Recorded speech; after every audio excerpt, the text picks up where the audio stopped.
All right, what is up, everyone? Welcome to Supporter Kings. My name's Tim Kramer with Brian the Grizzly. Brandman Brandon should be joining us shortly, hopefully. But what is up, everyone? And I mean, I guess all of us all saw the movies. We all saw the Mandalorian stuff. I can't wait to hear what everyone thinks about that. I can't wait to think about everyone thinks about the nostalgia of the start of the Power Rangers. There's so much stuff going on. It was so much fun. He's back to the regular hat. Yeah, back to old school, man. Derpy made me feel bad. Like, that's funny. That's so good. My old school. Do I have my? I think my book is down here. I think it's down here. You probably can't see it. My Gravity Falls book. Toxic. You're so toxic. Spoiler Kings. What's up, Tony? What's going on, bro? So much to discuss tonight. I want to know what your feelings, guys. I cannot wait to hear your feelings on a lot of this stuff, man. It's so much going on. Yeah. Oh, man. So obviously we're going to talk about Mandalorian season finale, episode 8, chapter whatever, I don't even know anymore. 22, 24, 20, I think it's 24. Yeah. And then we're going to also talk about the Power Rangers movie over on Netflix. Wait. I'm not crying, you cry. I'm not crying. Oh man, it it is. That was something. And then probably a couple trailers as well. I gotta get caught up with I've seen all of Bel Air. I'm totally caught up. I know, man. How it's crazy how like 1 week just like threw a wrench in like everything for me, like being on vacation. Like, I was like, I've watched, because you know what, I drive around a lot, so like I'll listen to it sometimes as I'm going, and so I knew exactly what was going on, and I was like, man, this is getting pretty something, pretty epic. And I also watched the first part of Picard. I didn't see the second part. Oh my gosh! So when I get to the second part, I'm already on edge. I think they're doing a perfect job right now. I am loving this. I can't wait to see the second part of it. This Saturday. I am definitely doing my review of that. I cannot wait. It's going to be so good. I feel it. Yeah. I think they're going to stick the landing. I can see it coming. I mean, it sounds like it. They're doing it already. So, but you know what? How it ends is kind of important. That's what people are going to remember. You know what I mean? I cried, Brian, towards the power special part. Let's talk about this. Yeah, we watching yesterday at the same time. I'm watching you guys right now. We got Brandon Davis in the house. Before we get started, are we going to talk about the Bird movie? That Bird movie post on Facebook, dude. I almost choked laughing because that was so stupid. You can't do that to us. You got to warn someone. There has to be like some type of warning before you do all that. That was stupid. So we might show that a little bit. Yeah. Forget me. I'm for this to be out for Guardians. I think Guardians will probably do another like big panel, with some of the bigger movies like that. So we'll definitely have you back on. The movie yesterday. Oh yeah, I saw that yesterday. Yesterday's something. Was that the beat? Was that the Beatles one? Yeah. So it's not the Beatles, the dude. So the world forgets about what the Beatles are, who the Beatles are, and the guy singing the song, and he becomes this huge star. Like, I remember he's playing for his mom, Let It Be, and they're like, they kept interrupting him. He's like, "Look, the first time you want to hear your Let It Be for the first time ever by any human ears, you need to shut up and just listen." And it's like amazing. And I'm a huge Beatles fan, so I mean, I really enjoyed watching it. I like the Beatles. I respect the Beatles. I'm not a big Beatles fan, but that movie was, I think, if you don't like the Beatles maybe that much, that'll be a song. That'll be a movie to you'll start to respect them. One thing I will say is, I don't know what the hell is wrong with him. With the first time, his friend, the girl that was driving him around everywhere, his manager, his road. I would have married her immediately. Like, if you know me, my story, like I married my best friend, definitely, so I would. That's why it's a good relationship. You know, that's what you need to do. I would have married her immediately. Like, I don't know what the hell was wrong with him. But it was a good movie. It was kind of funny at part 2 because it was who was the British guy, the other singer that was in there, who's famous right now. His roadie is no, it was like Ed Sheeran. Ed Sheeran. Ed Sheeran was like, where he was like trying to say something. He goes, I don't know if that feels good. And it's just like, it's funny because like you have all these people always criticizing, like I don't know if that's good. And he's like, I know it's good. I know it was a lot of that. Even like in the beginning where he started playing, like I think you said like, they gave him a new guitar and he was playing a Beatles. So I forgot what song he was playing yesterday. Yeah, was it yesterday? Yeah. And then everyone was like, "Oh my god, that's so great." He's like, "Oh yeah, you know." And then it's like, and he's like, "Oh yeah." People are crying. Yeah, they said something like, "Oh, that's a great song." He goes, "Yeah, that's a great song." He goes, "Okay, calm down there, cocky," because he didn't know at the time. So I was like, "It was a good movie. It was a good movie." I like that one. Yeah. I don't know. Did we ruin it? I don't know if he was actually gonna watch it. Sorry. Oh no. That has a good ending though. I like the ending. The special was cool, but I feel Power Ranger has been moved on from Mighty Morphin, and season 30 will be better. Yeah. It's like, do we talk about it now or do we get into it? Well, I haven't heard anything from Brandon yet. Hopefully. Yeah, me. I texted him too to see what's going on. Yeah. So, but there is something I left on whose channel was that? On Perp Minded. He put something up about it, and I'm like, oh, this movie was filmed in the 90s but released in 2023. Like the feel was exactly the right feel. Like to be honest, while I was watching, I realized I was like, yeah, I am definitely too old for this. Yeah. Like the nostalgia feel, I totally understand, but I felt the badness of it too. But that was part of kind of bringing me in. I was telling my wife, I was like, yeah, it got me again. She was like, this is terrible. And I'm like, but it's so good. Can you feel the terribleness? Can you imagine if we were able to bring the original, all the originals back? That would have been awesome.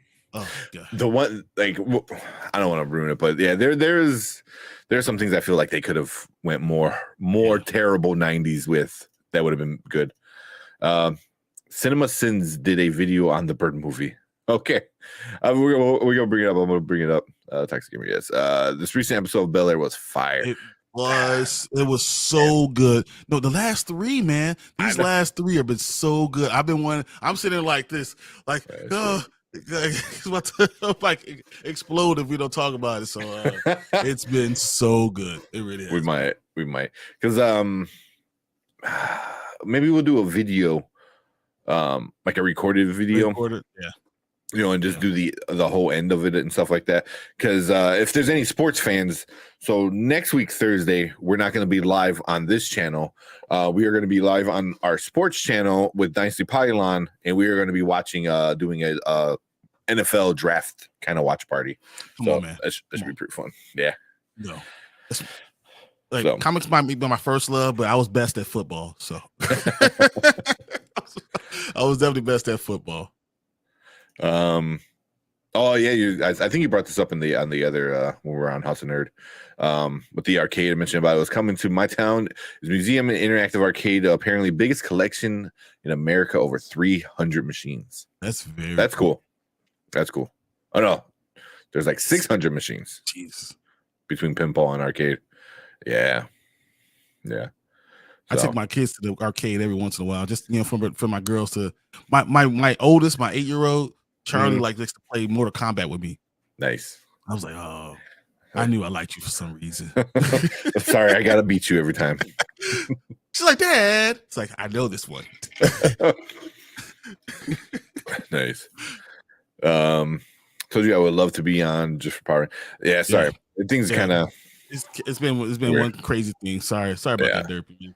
Yeah, this whole weekend leading into this whole week is. I mean, even for us, like we didn't release video yesterday. Like over the weekend, we missed dates. This whole week we missed dates, and now we have all videos lined up. It's hopefully we're getting back on track. But yeah, this whole week has been with all type of videos now. Yeah. But yeah, If Fred has an answer. Oh, let's see. Do you guys have plans to look out for the little guy? look out For for the the little book, guy? the book is so awesome. I actually ordered it. I can't that believe I one. ordered it. Oh, yeah, I actually yeah. ordered the book.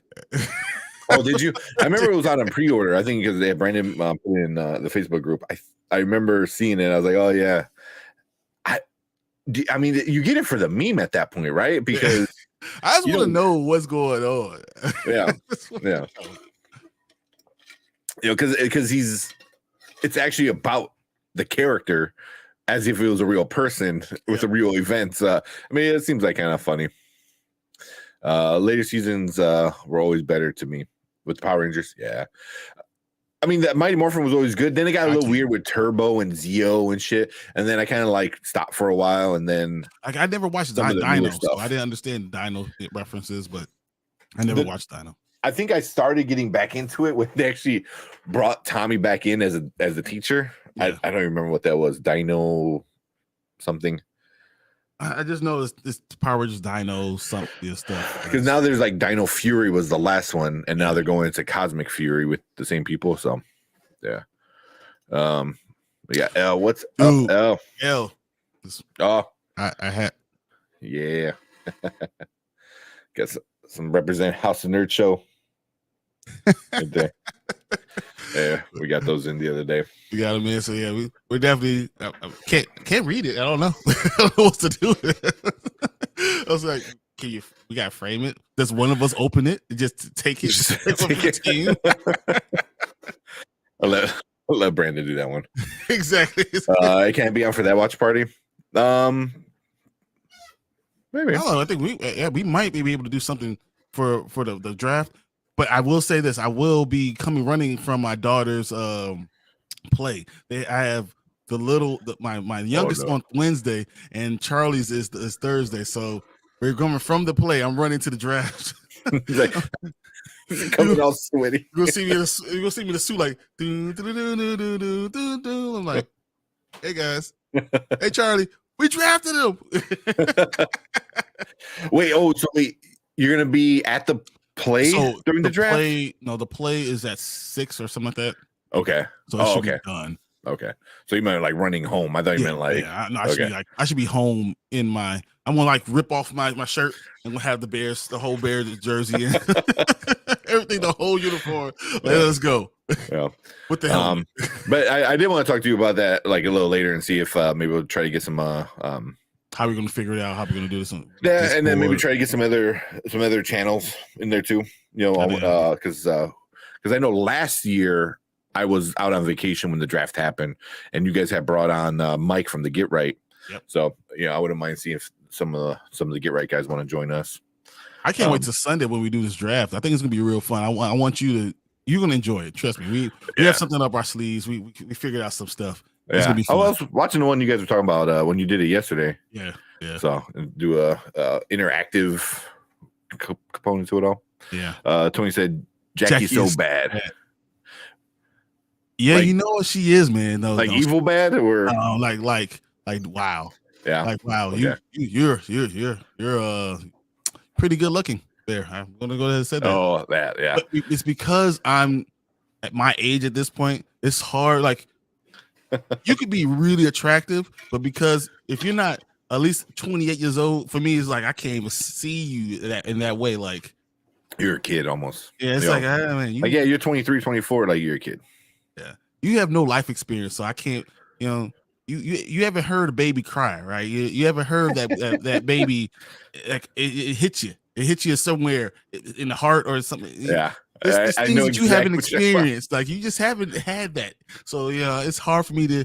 Yeah, you might be cute, but yeah, we on different levels right now. Yeah. Like you can find people attractive. Yeah. Like it's not stupid. It's like I know that person's attractive. That person's attractive. I'm not stupid. But, I know that you look good, but you'll never be on that same level. Yeah. Also, I mean, they're famous. Famous people are attractive usually. Yeah. For the most part. So yeah. Hey, you know what? Honestly, if one of us got famous, we'll look that much better. Money makes you look better. I was gonna say money makes you look a lot Michael better. Jordan is an ugly looking dude, but then all of a sudden he had $1 billion and he's amazing. He's on every sneaker. Like Yeah. Well, like, you know, money helps you eat better, makes you exercise more, makes you get a 6-pack. Man, hey, I mean, I got close, but if you gave me money to work out, like it's not on me. You gave me money to look good. Oh my goodness! Just wait. Yeah, well, that's why, like, even if you look at a lot of YouTubers, like YouTubers that were small and then got big, where like YouTube is their job now, you can see them like losing weight. They're getting in shape more. They're doing this. It's like because it's the same as a famous person. It's like you get paid to be on camera in front of people. Now you want to look good. Mm-hmm. You know, I like working out already. So like, you give me money to work out. Oh, we're in trouble now. Man, I want to kill him. I was thinking about that today. Like we've been eating a little bit better. Like we've been eating better. I mean, today we had like a healthy pizza, quote unquote. It wasn't bad. Like they had goat cheese on it. I like goat cheese. But I used to love working out. And I do miss it, like, because Erica's like, "Oh, come downstairs." I was like, "It's not the same. No, it's not the same. Being at the gym and being in the environment, the smell, the noise, it's different." I don't know. I've been because I've been in that football environment. I put my headphones on and I go to a different world. I close my eyes and then I put on 4 plates and I'm going on bench and I'm like, you need a spot now? I'm good. It's a different world. Like I'm just in a different place, man. I don't know. Yeah. Like, well, even like the music I listen to is just it's not my normal kind of listening to music. You know what I mean?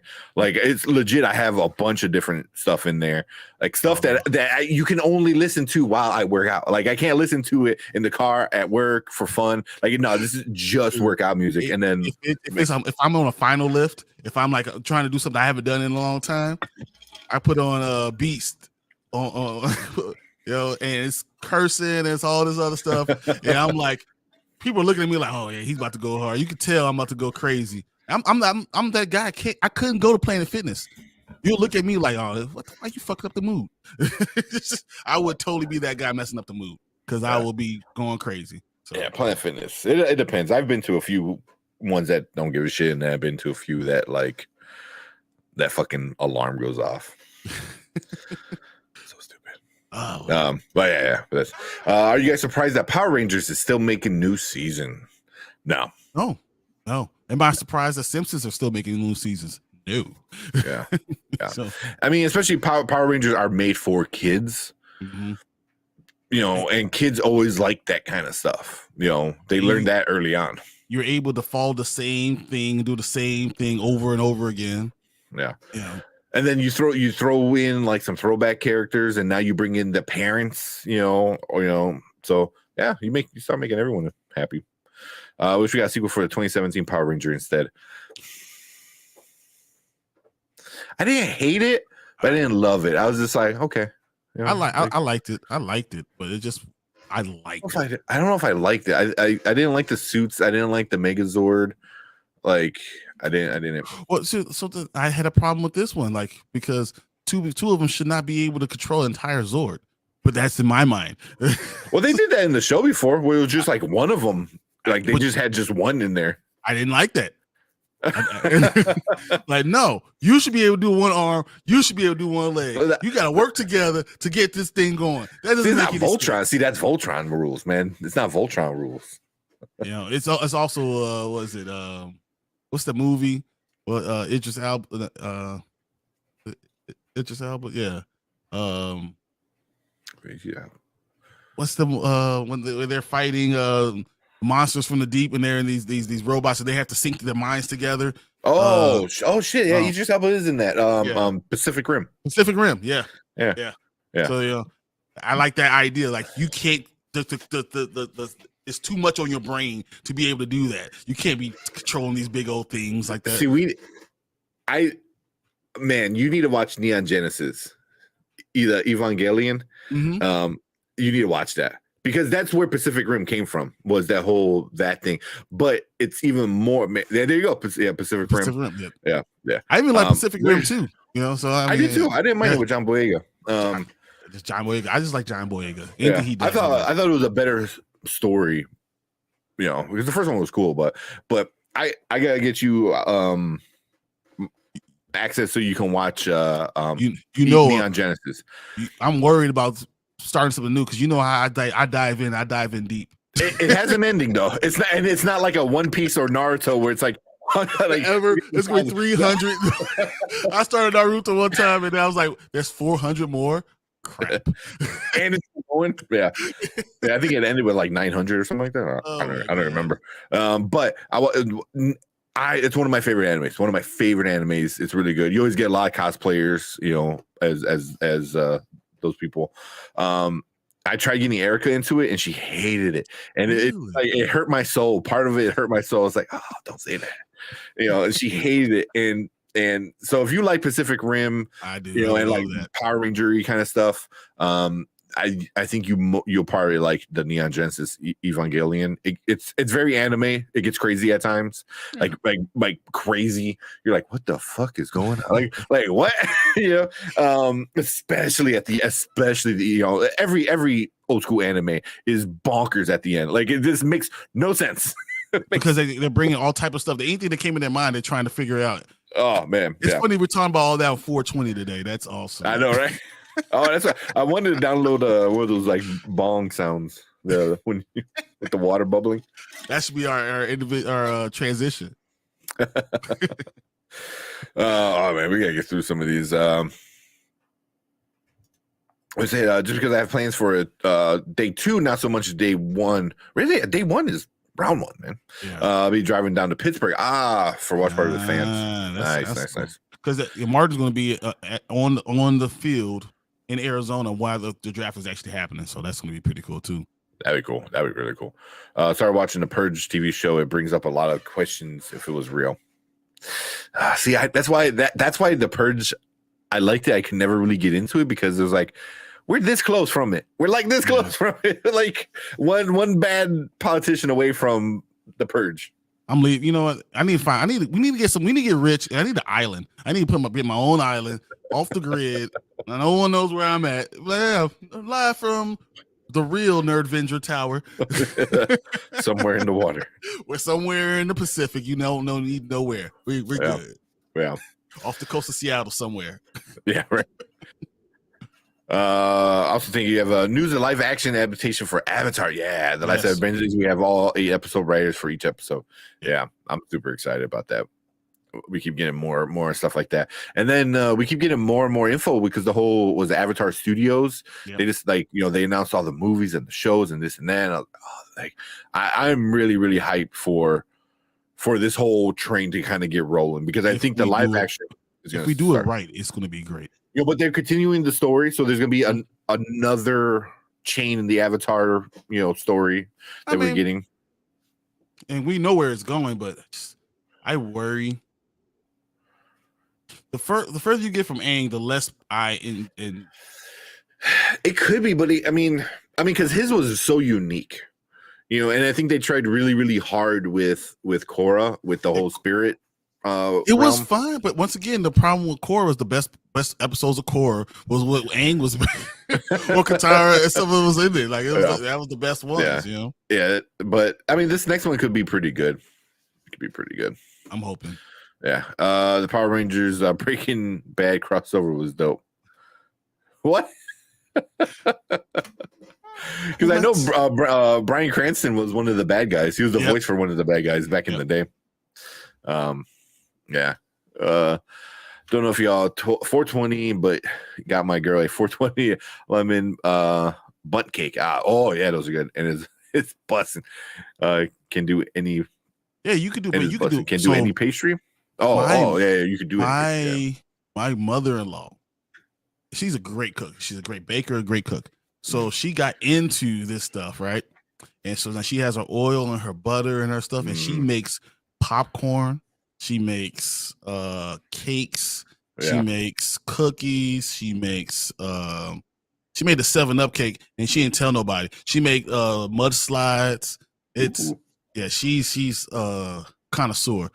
Yeah. I'm still very big into. I don't put anything to my body. I don't even like pop. So anything. Like I'm very very cautious about putting anything to my body. But my wife is, she's been gone a couple of times. I remember this one time. This is a story I want to share with everybody. My mom came over to their house, and they had mudslides. And my mom, she told her that it has a little stuff in it. Be very careful, right? Mm-hmm. So my mom was like, "Okay, fine. I'm a unbelievable. I'm a professional mudslide drinker." She was like, "I told you it has like marijuana type of stuff in it, right? THC in it. You need to be careful." She drank the whole thing in like 15 minutes. Then my mom didn't move for 20 minutes. For 20 minutes, she did not move. And it was so. And she was like, "Brian," I was like, "Why aren't you moving your mouth?" "I don't know how." I was like, "You don't know how to move your mouth? What do you mean? You mean?" She says, "I'm stuck. I'm stuck." I literally had to pick up my mom and put her in the car and have her drive her back home. She didn't know. She couldn't handle it. And she just, it was so bad. I was laughing for like 15, 20 minutes. My dad was laughing so much. It's just like, what is wrong with you, lady? That's funny. And that's why I don't do nothing. Yeah. I mean, they're pretty good. I now they're legal. I wouldn't mind getting some. There's all these places over here because they're supposed to help out, like if you have anxiety or just stressed out with sleep. Like it's kind of a similar story where like Mother's Day, I think, a few years ago, and we were at my sister's house and she had a few gummies and she gave a half of one to my mom because she was having issues sleeping. She goes, "Oh, here, have one now, and then see how you feel, and then either later or tomorrow have the other half." Sativa, whatever. The calming one, yeah. And and she ate it, and they're gummies, so they taste like candy, And we're all still talking everything, and then I'm like, "All right, well, let's get going." So me and Erica got up, and my mom goes to get up. She's like, like what? And she was like, kind of like not like fully like gone, but you could tell she was like feeling it. And I'm like, "And you wanted more?" I'm like, "They're not candy. That's the problem." And that's a lot of like. My mom looked like she was half baked, and she opened and she flew out with the dog. That's what it looked like. Her and the dog were out there flying. That's funny. That's funny. But that's pretty awesome, man. A nice lemon bundt cake. That'd be good. 7-Up cake is the best one. So yeah, that's what he said. 7-Up cake. I don't think I had that one. So is a prequel show real on the now defunct HBO Max? So is the prequel real show? Which one? So is there a Power Ranger? The prequel. The It.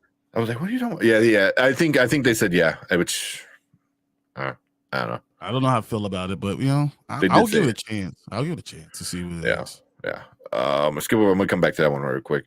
Korra grew on me over time. I never hated it. I didn't hate it, but I was such a huge Avatar fan. I was like the first one. I watched it on Nickelodeon, and then I bought the DVD. I have all the DVDs. Yeah, because I was watching them like religiously, and just kept on watching more and more. And it was so good. Mm-hmm. And I was pretending like my kids were watching them. I didn't care about any of it. I wanted everything. I wanted to consume all of it. I watched Korra, and Korra was fine. The story was fine. It was good. Just I didn't care about this. I didn't care about the individual ones the same way. I didn't care about every single, like Toph. I cared about Toph. Toph was just, and she was like the fourth on the list. Yeah. I care more about Uncle Ira than I care about anyone from Korra. Like that's what, and that's the level that show had me. So that's why Aang might be the one from that I care about more. Because I think, especially with Aang and his storyline, like his story was a story over all the seasons. Yeah. And it felt like Korra was more like, this is the bad guy for this season. This is the bad guy for this season. And I feel like the whole blood the bloodbender who stole the powers, I forgot what they called him, like that could have been going on for multiple seasons, but you made it at the end. And then they even bring in the other dude from the Red Lotus or whatever that fucking like was literally flying around. I was like, how is he not the ultimate bad guy? You beat him in one season. I was like, Like he should have been. It should have been a long thought out more. Yeah, you know, like with Aang, it was like, hey, this is what we're doing. This is the stories. We all knew that the fire chief was the number one bad guy, and all these things revolved around him becoming the Avatar and going through all these tests and learning and all this stuff. I mean, it was just so good. And then Aang taking the power from the Fire Lord, that was just the turtle. Whatever. Yeah. I don't. We go forever. Yeah, it was. So we got a couple from the viewer Drew. Tell me if you agree or disagree. Todd from She-Hulk is the worst MCU villain. Is it? I mean, okay. First of all, is he an actual like? Now I won't say not is he an actual villain because he's a villain, but like, does it even count? Because they like right at the very end, they're like, oh, and everything that we saw, like none of it mattered, you know, and that's what pissed me off. Was like, oh, you took us down this road and made us ask these questions just to be like, none of it mattered. We just gonna put her in the real world and change the writing. I was like, what? What? Like that would have been cool in episode like 2 or something, and then that could have been like an ongoing joke. But instead, you build up all these things for the season, and then none of it matters. You're 100% right, but it is kind of on par for She-Hulk or for that type of character who, you know, thinks outside the lines, that talks outside the pages. It really is on par for it, but it pissed me off watching it. Yeah, I don't mind it, but do it early on in the season where now I'm not expecting answers for these questions because everything's goofy. So I would have been fine with it, but instead you had us like, why do they need the blood? Who's this? Why are they doing that? And then they give you, and then none of it mattered in the end. I was like, ugh. And like, we don't have to answer any of these questions because it doesn't matter. Yeah. Okay. Thanks. And then real quick, I saw this while we were in the starting soon screen. Have you guys seen Dredd starring Carl Urban? And if so, what are your thoughts? Awesome. I cannot wait for the sequel. Supposedly they're doing the sequel. Dredd is one of my favorite characters. Oh, like, get this. Like, he's not lying, guys. I've seen this. Yeah. Oh, you can't see it. Wow. See it. It's good. Oh, let me see if I can turn it off real quick. But yeah, Dredd is Judge Dredd is one of my favorite kind of characters growing up. My uncle was a big Judge Dredd fan, which obviously I read the comic books, you know, that he bought. So yeah, I like it a lot. So there we go. You can't see it. Yeah, there you go. So it is a Judge Dredd badge, but with my name on it. His name on it. So I want to eventually get it all sanded down because it's 3D printed. I want to get it sanded down and painted because people make it look like metal. Actual badge. Yeah, and it looks like an actual badge. But yeah. That would be awesome. That would be very cool. Yeah, but yeah, I'm going to get it 3D printed. Nerd! Yeah. So I like it. It just hangs up on my wall. But yeah, but the Carl Urban one I thought was better than the Stallone one, but the Stallone one looked like the comic book. But in the Stallone one took a lot of money and it built the world up and it did a lot of different things. Though I don't think it was good. It wasn't a great movie. It just did better with the world. I mean, I guess it looked cooler, you know. But you had Rob Schneider in it, fucking being Rob Schneider, you know. But you know, and then Judge Dredd doesn't take the helmet off, you know. So and then was like, you know, the opening scene was great, you know, and then after that it was just like he never put the helmet back on. Like that was it. I was like, damn, really? Are you talking about Judge Dredd or the Mandalorian? Yeah.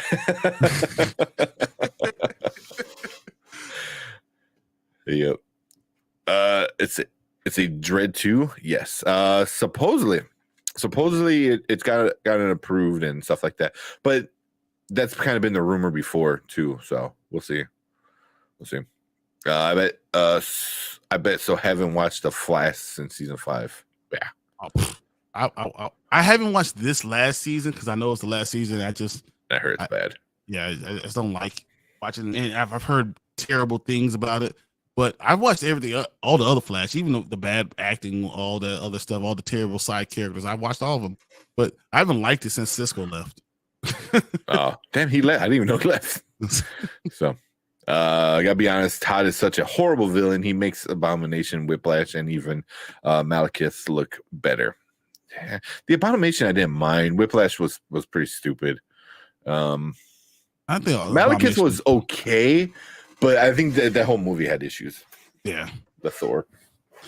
Does him as a person, as an evil, villain, he was good. Just they did a terrible job with the entire movie. This had tone problems. It had lighting problems. It had so many different things. Yeah. Oh shit! Apparently, they teased Green Arrow is still alive in the trailer spot for the show. Really? What is it? Him? Because isn't he? But he was a ghost or whatever. Yeah, he was like Dead Man, I think, or not Dead Man. I forgot what he was. Oh no, the Spectre. Yeah, he was became Spectre. He became Spectre. Yeah. Yeah. So, I dipped out on the Flash a long time ago. Same. I mean, I it was coming on and I just watched it, especially during the pandemic. I was like, I wasn't going to stop it, and then I just kept it going, and for no reason. And I'm not saying I'm proud of it, but well, I want to finish it. God damn it! That's what I do. I finish things. I don't stop. Yeah. Brandon said never watched the Flash show. It started off good. Really, Grant Gustin is my favorite Flash. Yeah. And if he takes over the role, or he's gonna be at Indianapolis Comic-Con. I got my Flash Funko Pops up there somewhere. Barry Allen in the Flash. I don't want Ezra Miller on it. I want the real Flash. The real Flash. Grant Gustin. Give me that one. That's who I believe. He's the best. He's the perfect Barry Allen. That's what he is. Yeah. I agree. Thor: Love and Thunder is the worst Marvel movie. I don't know. Those Thor ones are pretty bad. You know what? I would still have to say Thor 1 and 2 were up there. Yeah. Iron Man 3. Iron Man 3. Bad. Yeah. Iron Man 3 was really bad. I would still have to put it to Iron Man 3. The only thing that made Love and Thunder bad was just Taika going full Taika. It had a good premise. It was too jokey. He could have found a way to make it good. They just I don't know. Yeah. But yeah, I didn't mind too much of it, because we got the screaming goats, so I was happy. So I got that. But yeah, I don't think it was the worst. But question for everyone: what do you think the best comic book movie of 2013? I can't go there. Do they even do comic book movies? So 2013, they're talking about 2013. I remember. Captain America. What? Yeah. Is that Winter Soldier? Yeah. I don't know if you're talking about this year or 2013. Because 2013, I don't remember. It was too long ago, man. I have to look that one up. All Thor films are trash. Oh no. Ragnarok was good. I don't like Zach Tex thinks Ragnarok was not good. Zach loves all DC movies, so I don't know. Man, this is bad. So here, 2013. This is like Iron Man 3, Thor: The Dark World. Damn, that came out the same year. Yeah, that's bad. It almost killed everything. Kick-Ass 2. Okay. The Wolverine. Cool.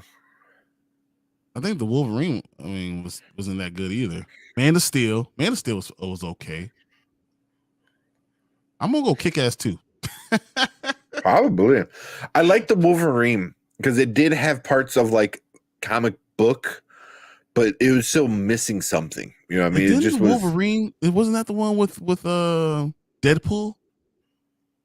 No, that's where the Wolverine is the one where he goes to Japan.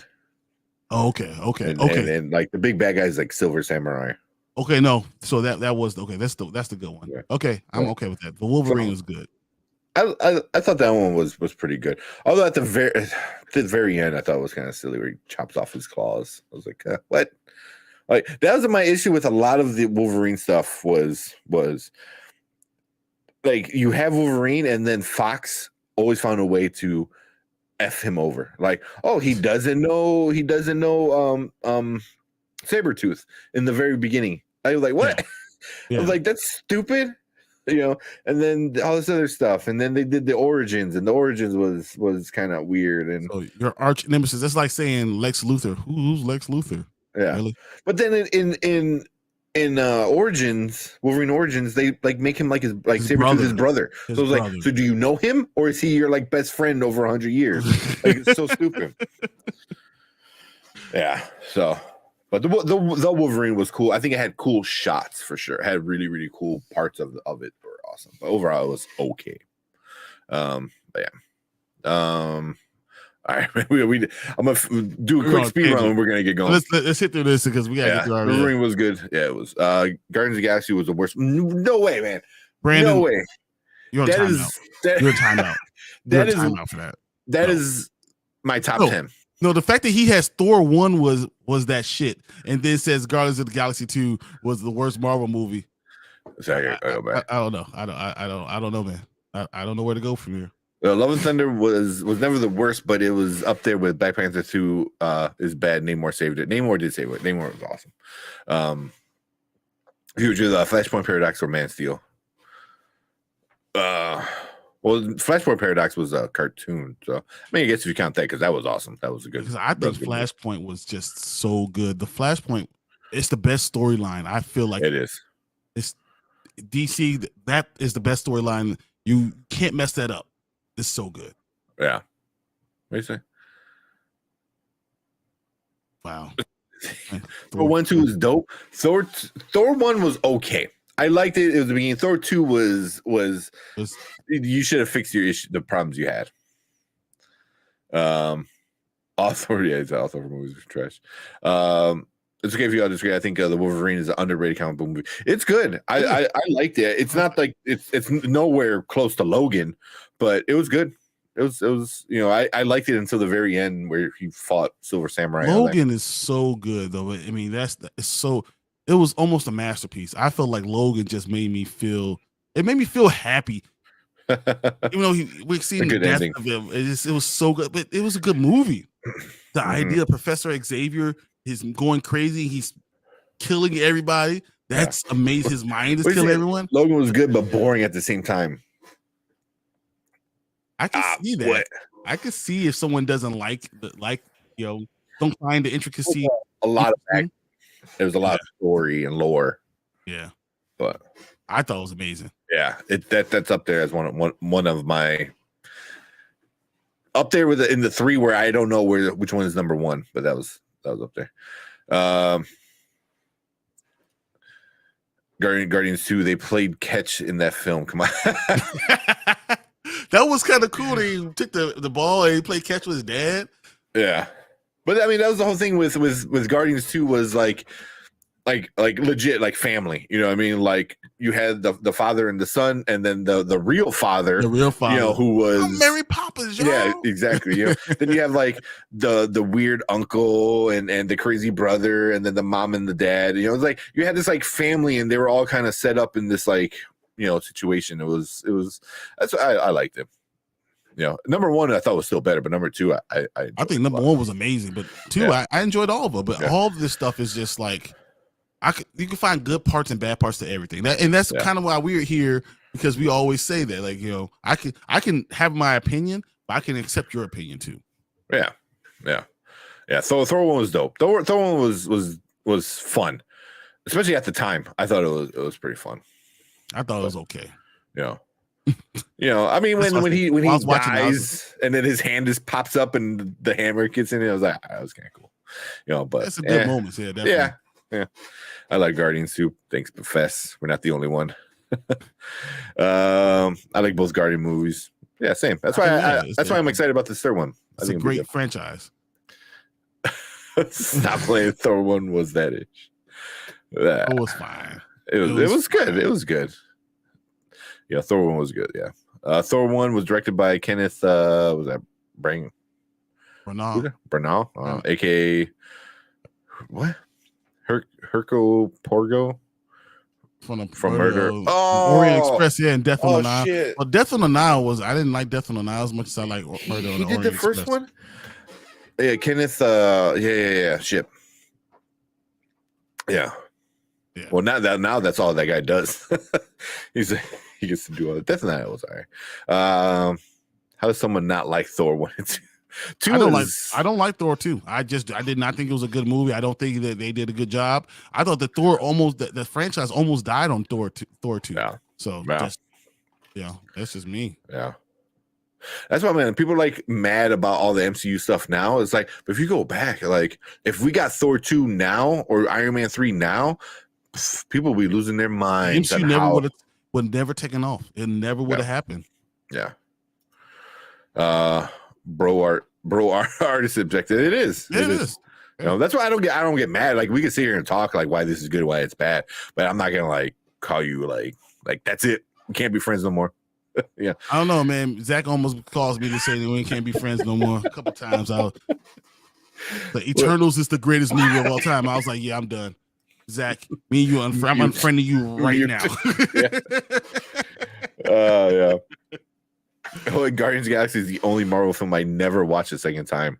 Really? What, man? Yeah. I've watched it. Well, it's okay because I've watched it so many times that between us, it averages like 50. You know, right. Every time it's on, I'm just watching it again. Yeah, especially all the early ones. So I mean, even Thor 2, I've seen a bazillion times. Yeah, you know? I've seen all of them. Yeah, it was decent. Logan's the best comic book movie 2017. Yeah, Logan's one of the best ever. Top 3 or 4. Well, I'm gonna say top 4 comic book movies that's ever been made. Yeah. Death and I was mid. It was okay. I mean, it's a murder myth. I knew who it was right away. I think we did a review, you know. So if you scroll way back, you know, we did a review on that one. But yeah, you know, the view with Drew agreed. Yeah. Thor 3 was bad because it was just 2 scenes of them on Scar and then them on Asgard. The entire film was 2 scenes. Well, it was two areas. I mean, it was there for a while, and the battle between Thor and the Hulk was amazing, and I liked Ragnarok. I thought Ragnarok for a while was one of my favorite movies for a long time. Like I watched Ragnarok like once a week for a long time. Yeah.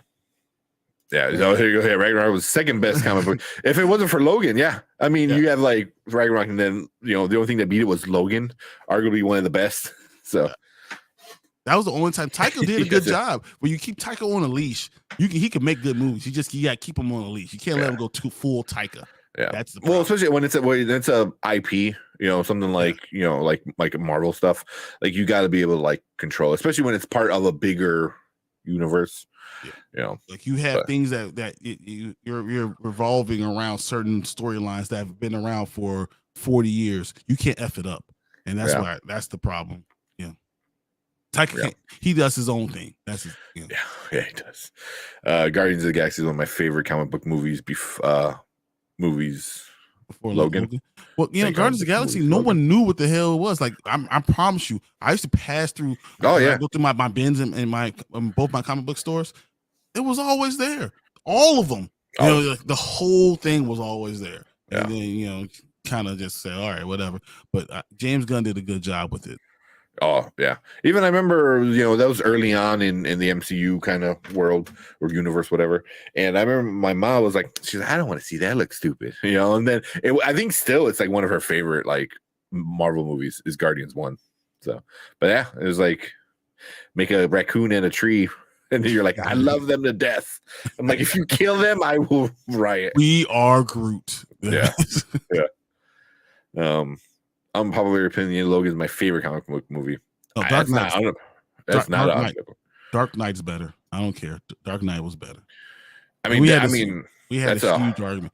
We had a huge argument, but it's all of them are good. Logan, it's like saying Logan is good. So I mean, it's not just good; it's great. Logan is great, and it's a great story, and we go on and on about that. Yeah, that's why Logan, Dark Knight, and Endgame are all like in this like section where they're all like number 1. But I don't like, whatever day you want to ask me, but they're all like I could watch rotating. Endgame and cry every single time. Like,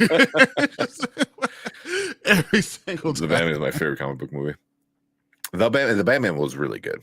I think it was okay. I enjoyed it. I think enjoyed it. Best. It was the best beginning of any Batman's franchise, and depending on where they go from it, it could be the best trilogy of us. But you know, the Dark Knight, I feel like is the best Batman standalone, movie. But you it's the beginning. Batman Begins was great. But I think the Batman was better than Batman Begins. But Agreed. The Dark Knight is such a good movie that I just think it kind of encompasses. Like you got to look at them all as threes. So until we see where they go, it could be great. It could be the best Batman trilogy. We just don't know where it goes from there. Yeah. Eternals, I didn't like originally after watching it the first time, but it kind of warmed up to it. But I didn't think it's perfect by any means, but it's definitely not bad as bad as I remember. The Eternals is the one movie that I've never watched again all the way through. I could not sit there and watch it again. I've watched parts of it, and I saw the scenery a lot. I just couldn't sit down and watch it again. Yeah, I've watched it again, but now, like, once you said that, I was like, yeah, I never sat down and watched it all at once. So I would like sit down, watch some of it, and then like a few days later, watch the rest of it. It just wasn't. I don't know. It just wasn't for me. Yeah. Is my favorite. Which one? Oh yeah, the Batman. Yeah, I can see. Yeah, for sure. All right. Yeah, we talked. Let's get into this Mandalorian thing because it's already 10:20. Wow. Yeah, okay. I know. Yeah, because we were just hanging out with chat, it's always fun. It's the funnest part of the whole thing. But yeah, no, we gotta get Mandalorian. Yeah, let's get the Mandalorian in. All right. Let's get it. How about this one? Eternals had potential to be great, but so many characters you can't explore which is one of the problems. Yeah, there's too many characters, and you can't explore any of them in depth because there's like 50,000 people on the screen, and then they will cut to the scene in the sky for like 15 minutes, and I'm like, what? Just staring off, and then a random sex scene. Exactly. Oh yeah. Okay. Yeah.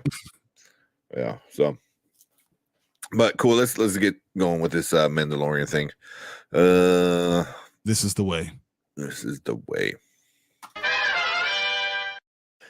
All right. Welcome to Spoiler Kings. I'm Tate Kramer, Brian the Grizzly, and we are going to talk about the ending, the final chapter of season 3.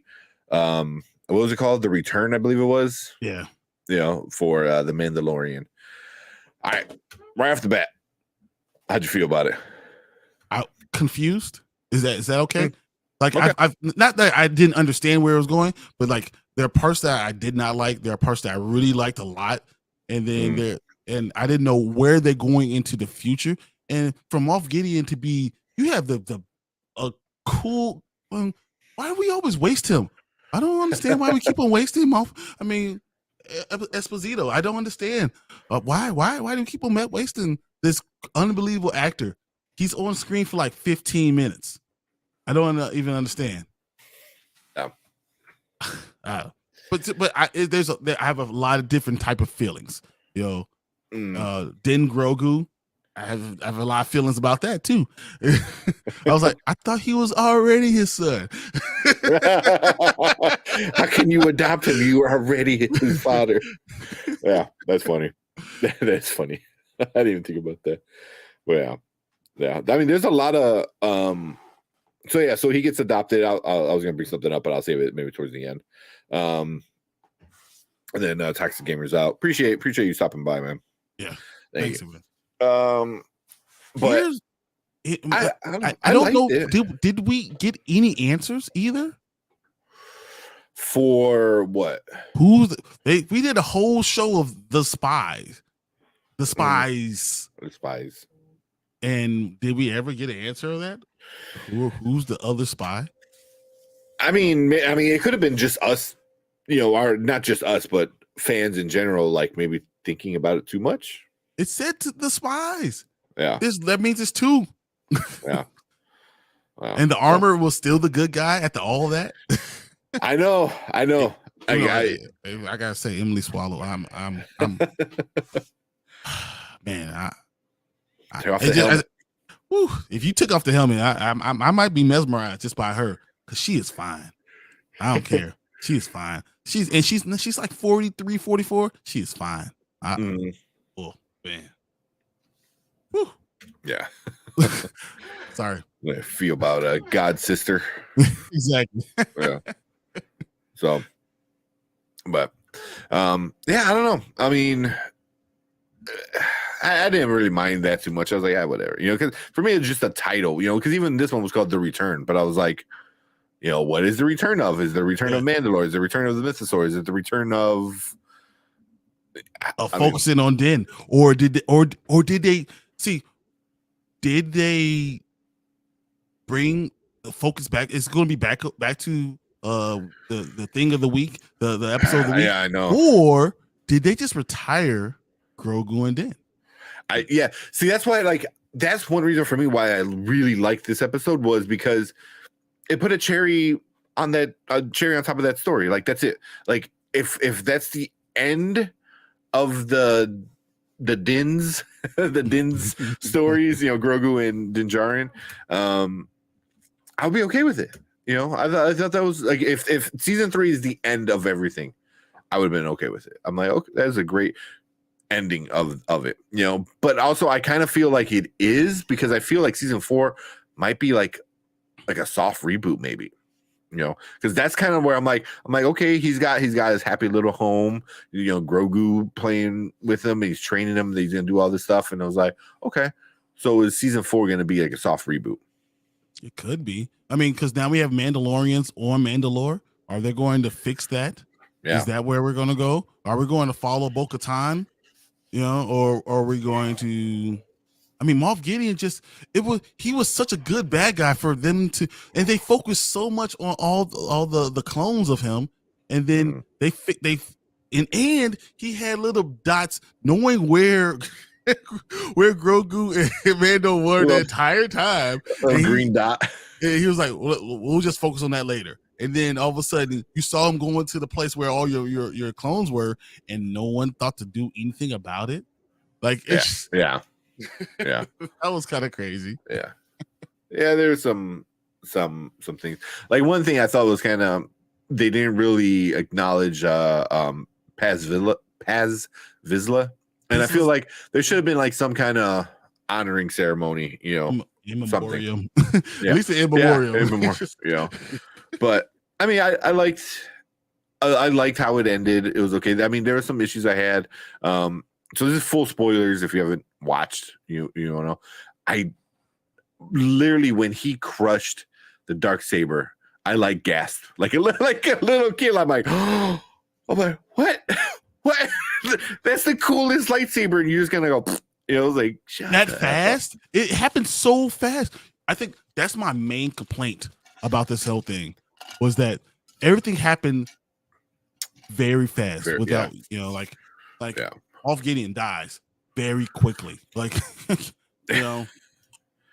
So Xavier said it does feel like a send off for Din and Grogu, which if it is, I'll be cool with it. But if they bring him back, and I don't know what season 4 is going to be. If it's not about them rebuilding the society, the planet, then I have no idea what's going on. I mean, it could just be focusing on Din, just doing his thing again, training Grogu at this point. Yeah. Xavier said the problem is they weren't thinking about the story enough. What do you mean? I don't know. I don't think so. Let me know more about that, because I think they were thinking about the story, but I don't think they were thinking about Din and Grogu's story as much as they were like the story for all of the Mandalorians. Because I think that's what this one focused about was Bo and all of Mandalore and getting everyone back together. Which kind of seemed to come out of nowhere, but I was okay with it. But they can do multiple things. They can say. Well, I mean, I guess they can't do multiple things, but they can say we're going to focus on the Mandalorians, or we're going to focus on the Mandalorian and who is still Grogu and his training. And focus on those type of things and visit all these things once again. Yeah. because he's, I thought that was kind of cool that they were able to do all those different things. Yeah. So, Travis Mitchell coming in. Was that Carson Teva smells Kane's bullcrap and suspects her tampering with Pershing, calling in Mando to investigate Grogu, healing Pershing's mind with the Force as Luke and Ahsoka did for him. That'd be cool. I wouldn't mind that. Because so. Well, here, let me do this and then I'll move on to my next idea. Okay. But I wouldn't mind that, because then it would like add something to Pershing's story again. It would show Grogu is still, like a Jedi, or at least very strong in the Force. Because I mean, we all forget, like he's been trained for as a Jedi for 50 years. 50 years. I mean, and then 2 more with Luke in the fight. Honestly, I mean, he was able to move guys out the way. These badass, things. He was able to just go ahead and move them and fight them with his forceness. He really was. It was just very fast. It was. Everything was just like boom, boom, boom. But now we're talking about Pershing. I want to go back to episode 3 a little bit. Ooh. You know what? I'll say that because we're after we do the episode, we'll do a quick season review for like a quick 5-minute one. I'll save that for the season because then that kind of that and that. So I'm gonna start that so I don't forget. So yeah, but I wouldn't mind that if they decide to do something like that because there's still some things about it. That was in response to your comment that the fans are thinking about it too much. Oh. Yeah, okay, I got you. Yeah. They weren't thinking about the story. I got you. Yeah. Because they just wanted like Din doing Din stuff, but I was like, which was cool, but it's also by the end of season 2, you're like, okay, Mission of the Week stuff is getting a little much. But you were that way. But understand that season 2 of Mandalorian, people loved it. People were loving the Mission of the Week, and they loved the feel of it. And they were willing to people stopped watching it because we weren't doing the Mission of the Week again.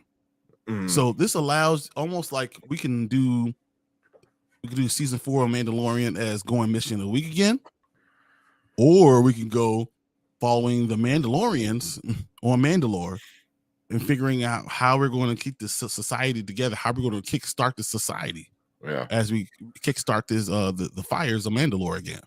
Yeah. There's a lot to do. There's a lot to do there. There's a lot to unpack there.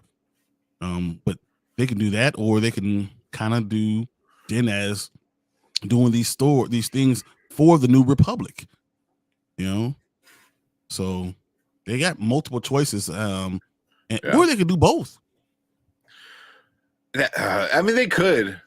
I think if you do both, you might still run into issues that you ran into this year, where like, is it about Din? Is it about Bo? And you get people upset about that. And I'm like, hey, can it be about both? But one thing, Grogu finally had some importance in the season, with this one. And, it showed Grogu was still a badass, and I'm like, which gives me faith in going forward into season 4, when we do get season 4. It's like, oh, okay, Grogu might still be around, like, because he wasn't supposed to be in this season. He just wasn't, and then KK brought him back, but that's why, like, the more and more I think about what you said last week with that Favreau was just kind of playing this one as like, okay, we're killing time. This is just going to be a little buffer, setting up some stuff. Once KK is gone and we get the new person in charge who just okays whatever I want to do, then we can do the cool stuff later. So. Well, that seems like that's the other side with Din getting his little plot and retiring and doing his Mission of the Week, and then you can always bring him back whenever you want to. Yeah, like we know Din's there, we know Grogu's there, and whenever the story fits it, we can always bring him back. Yeah. So wait a minute.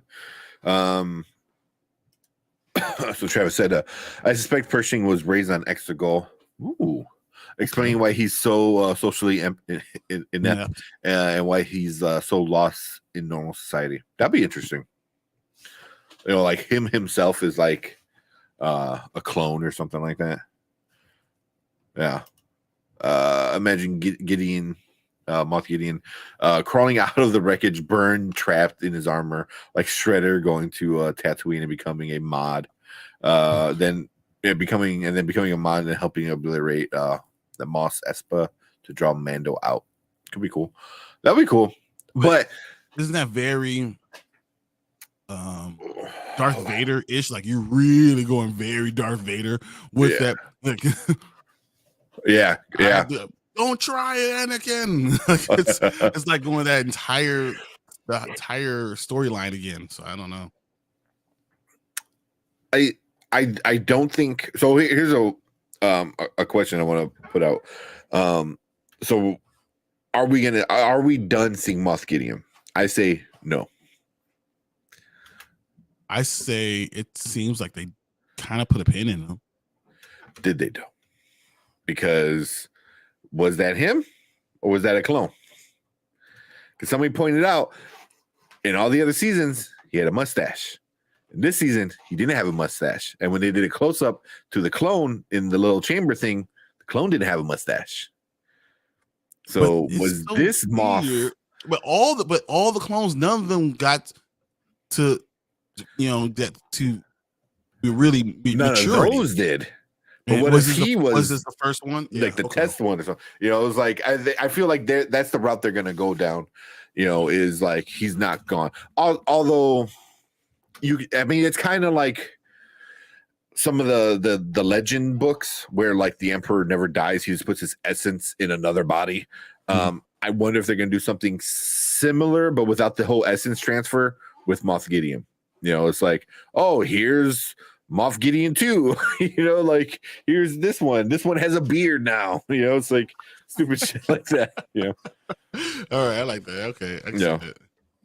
Yeah, Gideon has a mustache in his character poster, yeah, but him and his clones don't have mustaches, which seems like you're like whatever, no big deal. But but see, I feel like Giancarlo Esposito was like he was reading the script. He was like literally, it's like this. Okay. Hey, so I'm not gonna grow that entire mustache. I'm only in this for 15 minutes. So what the hell's the point? That man has a mustache in everything, though.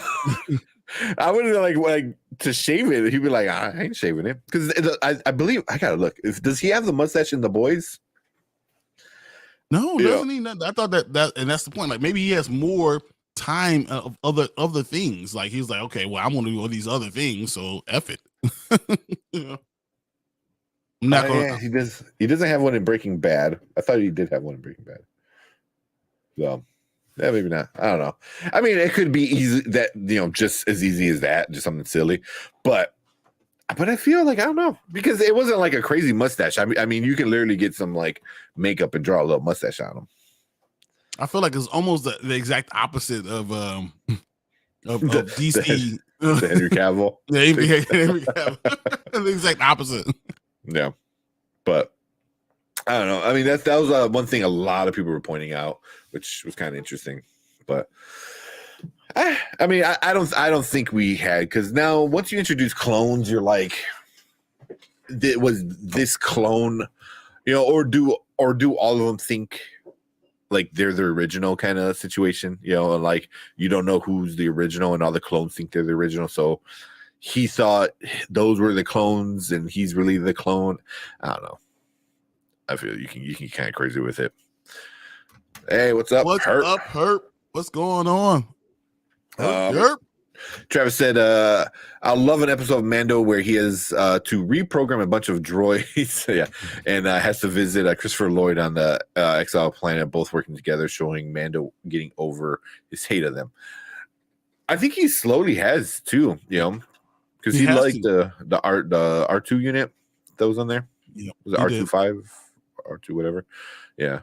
So, but yeah. And that was another thing. He was like, Christopher Lloyd. He's the man. DeLorean. Love that. Man. DeLorean. Or what? No, was it Man in DeLorean? DeLorean. Yeah. Man in DeLorean. Yeah.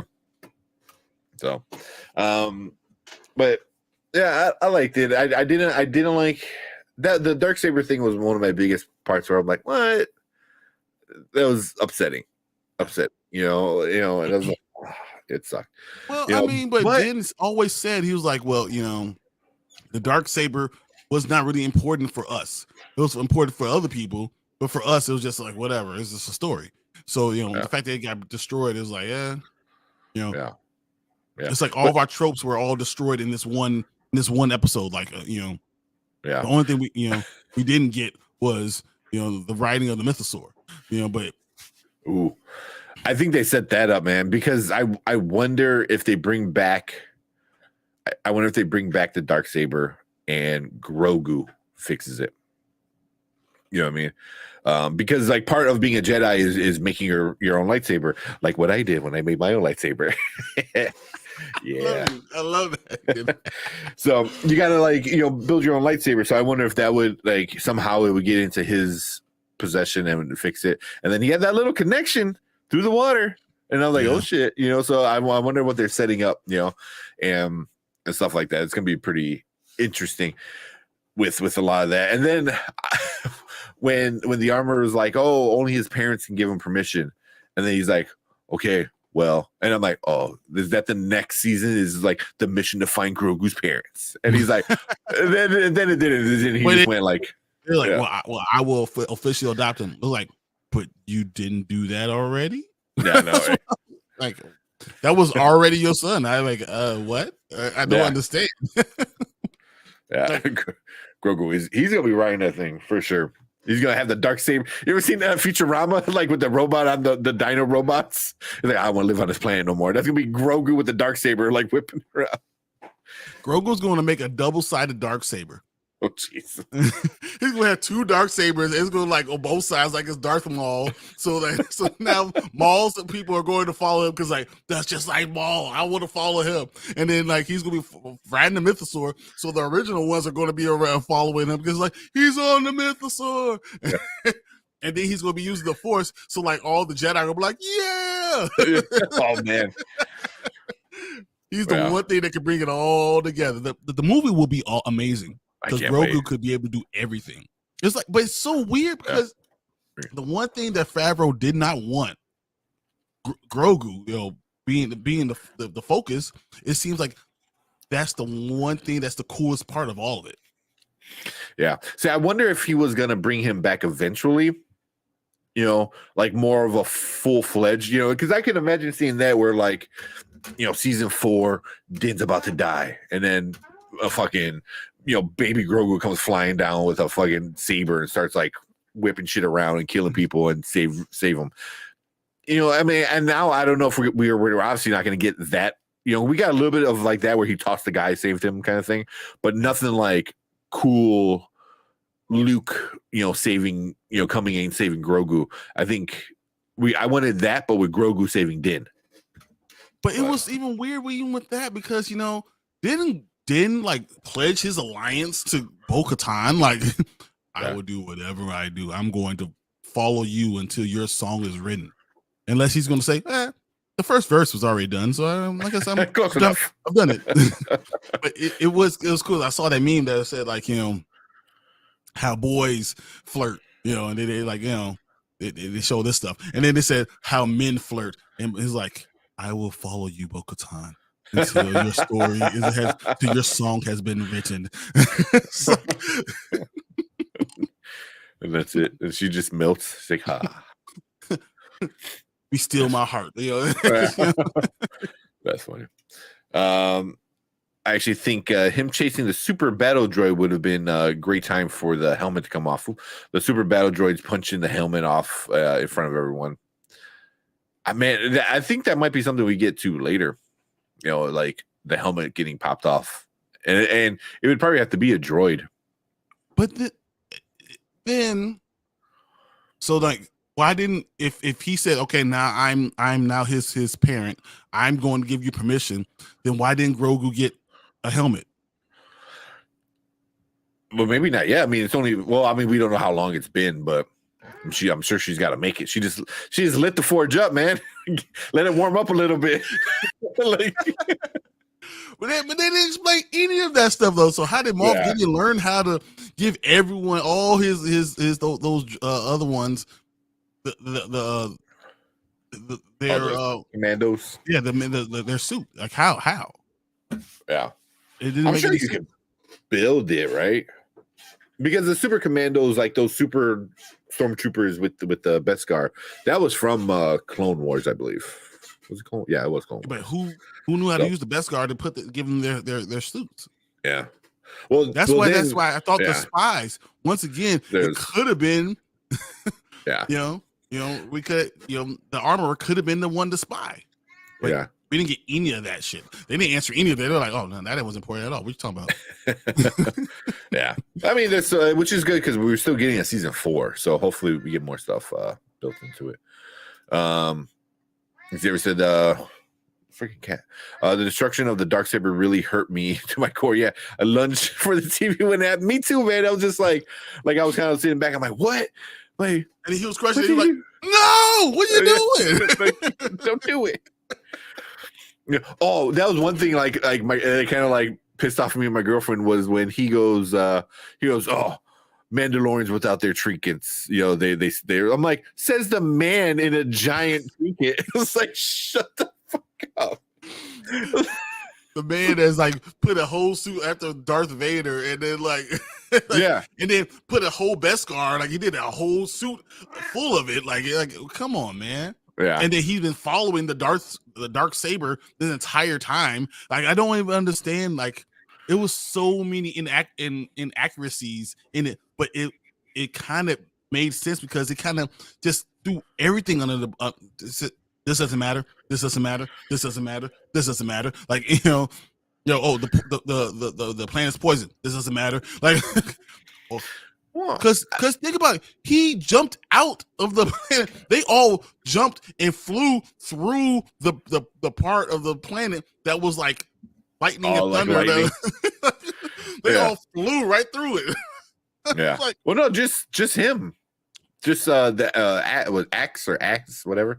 No, but I thought all of them, because all of them had to go through, because like your troops are all ready, and they all were coming through. None of them came in on a ship. Yeah, they all joined. Yeah, they all went into those the lander ships. Because they all left the big one, and then they went in there, and then that was something I made fun of. I was like, man, they did like bad landing because they're like, here's the door, and they're blah blah blah, they like slides in. Yeah, dude. You're right. So, but even that was like, I thought that was like something where people are making fun of where like they're on their way down, but then the Empire guys are on their way up. So it's like, do they not? Like, is it that thick of a fog? You just don't see each other? I mean, it could be. But, well, yeah. So, I thought that was like funny. It's like, oh, you Mandalorians and your trinkets. I was like, what? Says you, man. I was like, I thought it was stupid. Revealing, was it Keller and Beck? Yeah. Is it? Yeah. Is in stasis being used for midichlorians. Mando having to free him, reuniting him with Grogu would be interesting. Yeah, though I feel that's more fitting for Mace Windu's return. What if because you can bring anyone back because that's the one thing about Star Wars. You can always say we have clones of everybody. I mean, because that's kind of what they did in Avatar. Like, don't worry about it, bad guys. We got clones of that. We just take his essence and put it in there. So like you can just always do that. And now that we know that there's so many clones of these things, and they're right. Why would you only clone one? Why wouldn't you just use 15 of the clones? What if there's only one pod of those clones? What if you have other clones over there? Like, yeah, exactly. With all the super troopers, all the super commando, ones were all Moff Gideons. Yeah, like I don't know. Yeah, but revealing the Curlin Beck, whatever, is in stasis being used for midichlorians. So like he was captured. Well, that would make sense because Grogu would have had been captured then too, right? So that means he would be captured. Yeah, because he's the one that saved. It was what's his name? I'm bringing for the guy who played Ahmad Best character, the one who saves him. So it's like you draining him of his essence or his midichlorians. But we still have so much You can go back into that part because we still don't know exactly what happened for Grogu between those two times. Like we could have did that. There's so many unanswered. A lot. It's like they answer questions but left so many unanswered questions, and then they didn't even like talk about it. They're like, well, as I said, the spies, were there really two spies? We're not going to answer that. We're just going to leave that. Whatever. You know, was actually part of it? We're not going to answer that either. We're not going to worry about any of those things. Was the planet poison? Lightning a little bit. That's all. You just got to fly through the lightning. You're good. But the poison thing I didn't mind because it would make sense where like the Empire and everyone would like, oh, it's poison, and then if anybody ever went down there, they would just get captured and killed by the Empire. But so I was like, okay, I get how that can become a thing. What you think about the fact that they had gardens all throughout the planet that they thought that was dead? Yeah, the planet's dead, but no, we have gardens all throughout this entire thing. But even the gardens, at least 4 of them. Yeah, even the gardens, they were like, they thought they were all gone. Even when the planet was, had a bunch of people in it, because they thought they like, built so much, and like the Beskar and all that stuff. So I thought that was kind of interesting. So I was like, okay, so it's like, I got very like life finds a way, kind of vibes from that, or like no matter what, like it comes back kind of thing. But I didn't mind that. I thought that was kind of cool because then, like, I wonder if they're gonna be more like not giant, huge, steel cities. Like maybe we should, have a planet live with the planet in balance. Yeah, more like Jedi. Balance. And Bo, it makes sense too because Bo is very respectful to the Jedi. She likes them, so that would make sense. So am I the only person that saw Filoni in the episode? Who? Oh yeah, Filoni was in it. He was just in the bar, just in watching Tiva, like Captain Tiva when Mando was sitting there talking. He was just in there like chill, like a few of them, I think. Was it Rick? I think Rick, because they were in the bar before. Come on, Cat. Cat like wants attention, but they were in the bar before. The first time, who went in there? I think somebody went in there. Was it the director was there? Yeah, the Filoni, the Ewa, whatever the director. Rick Famuyiwa, and then the female one who's directed a bunch of them too. Yeah. She was in there. This one, I don't know if she was in it, but I know I saw Filoni was sitting there just hanging out, talking and watching, the Captiva talking to Amando, to talk to him to Din. I was like, "Wow, is this you just chilling?" He was like, "Hey." I thought he was talking with another group of people. It was like he was almost like he was talking. He was like, "So we're not going to let them touch the Ahsoka part. So we're going to keep that to the side. Do not talk." Hey, he's in like, "Don't you walk in here." Don't you walk in here? Get out. Yeah. Nah, well, I mean, he's going to connect it all anyway, so I'm sure he's cool with it. My biggest fear for the show is that nothing will top Luke showing up. I don't see it happening, man. I don't think anything could top that. I think Ahsoka is going. The Ahsoka show is going to go through, and they're going to somehow connect the Ahsoka to Mandalorian, to Mando, to Din, and that's why season 4 will be Din and Grogu, and not have to do anything with the Mandalorian. We might not talk about Mandalorians again because now we know that they have a whole planet and they're all just rebuilding it, so you don't have to even worry about it. I mean, that could be its own show too. Katie Sackhoff is a big name, so you can like, hey, Katie Sackhoff, you're going to have your own show now. There you go. And she's not the Mandalorian, so everyone's pissed off. Like, oh, we will focus on her being the Mandalorian. Oh, we going back to being, the Mandalorian, being the episode, the thing of the week, because that's what he is. He's this new like thing for the new Republic. Yeah. He's just the secret deal that they have going through. Yeah. I think they're going to have everyone happy somehow. Or they're gonna piss, or they're gonna piss everybody off at the same time. That's not hard to do. Star Wars fans piss everyone off. What? Travis said, before Book of Boba, I imagine Mando having a time jump to post Rise of Skywalker. Older Mando placing the metal ball Grogu grave. Wow, Grogu's grave. What? Assuming him long dead, the ball levitating as Din turns around. That'd be cool. I would think the exact opposite. Yeah. But Grogu putting the metal ball on Din's grave. On Din's grave. Yeah. Because Grogu is going to live for 890 years. So I mean, Yoda was like over 900 when he died. So yeah. And which is going to be my biggest question when they do the Rey thing. I know it's a little off track of the show, but it's like, I guess kind of. If Rey's set for 15 years after, it was like, where's Grogu? Because Grogu's gonna be come back and like, hey, you know that guy you stole the name from? Yeah. I trained with him. Yeah, I met him. The real him, not the hermit. Jackass loser that chugged blue milk. I knew the real guy. So I mean, what are you gonna do there? It's like, they got so many ways. Ahsoka's gonna be able to set up. The world between worlds is going to solve all things. Just like Flashpoint could solve all things in DC, the world between worlds is going to solve all things. It's just where's Thrawn? Yeah, it's a world between worlds. How do you get away with it? The Force. Yeah, that. No answer at all, just the Force. That's it. Luke giving Yoda's saber later. Grogu placing the dark saber crystal inside would be. That would be kind of cool. I like that. I like that one. So he still gets Yoda's saber, but he's like, you know what? This isn't it. Mine. Mm-hmm. This is Yoda's, and then he makes it his by putting the dark crystal in there. Because I'm both. I am both a Jedi and a Mandalorian.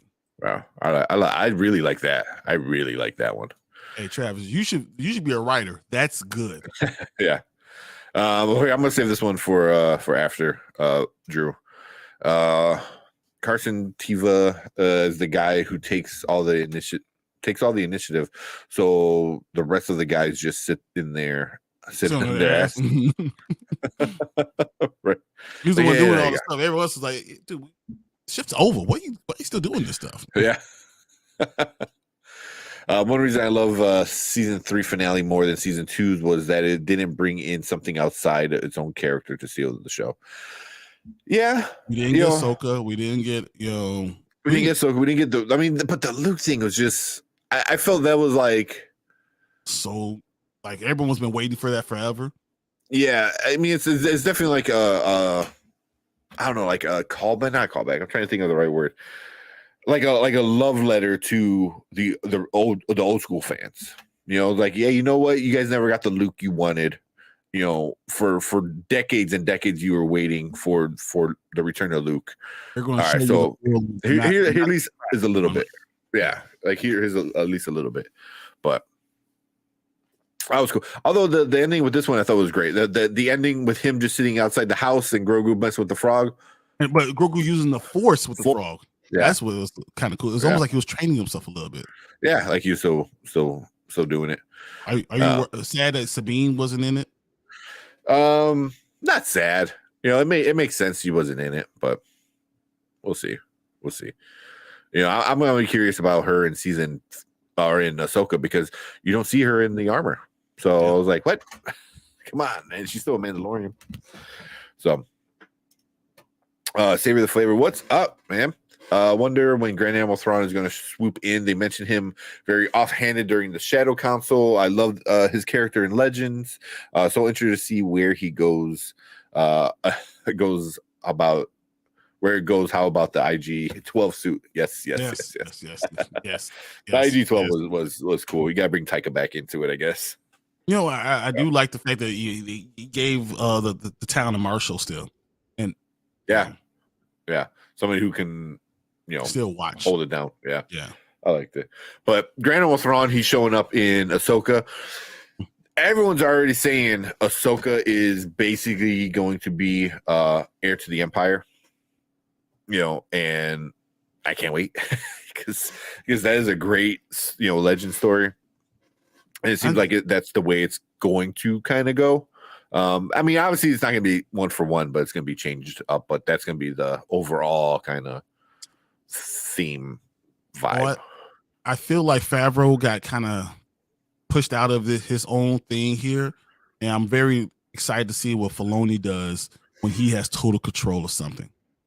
Yeah, I think he's going to have total control of Ahsoka, unless Catherine Kennedy still is around. Even though we think she's going to be gone, she's like the cat that came back, and the cat just came back the very next. Like she keeps on coming. Like what the hell?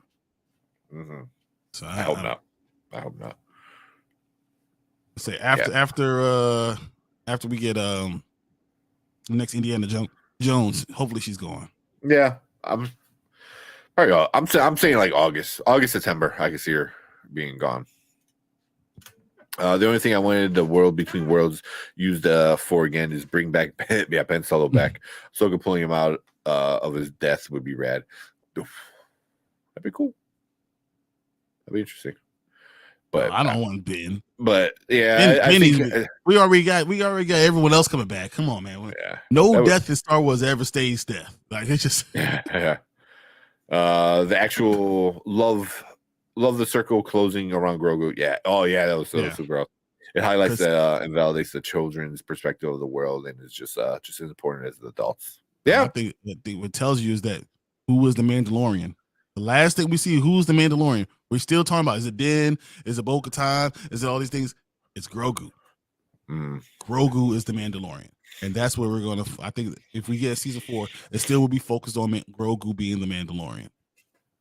I hope so. I think so too, though. If it's heir to the Empire, that means she meets a douchebag Jedi who ends up being a clone, and ends with her fighting an evil version of herself made from her tampon.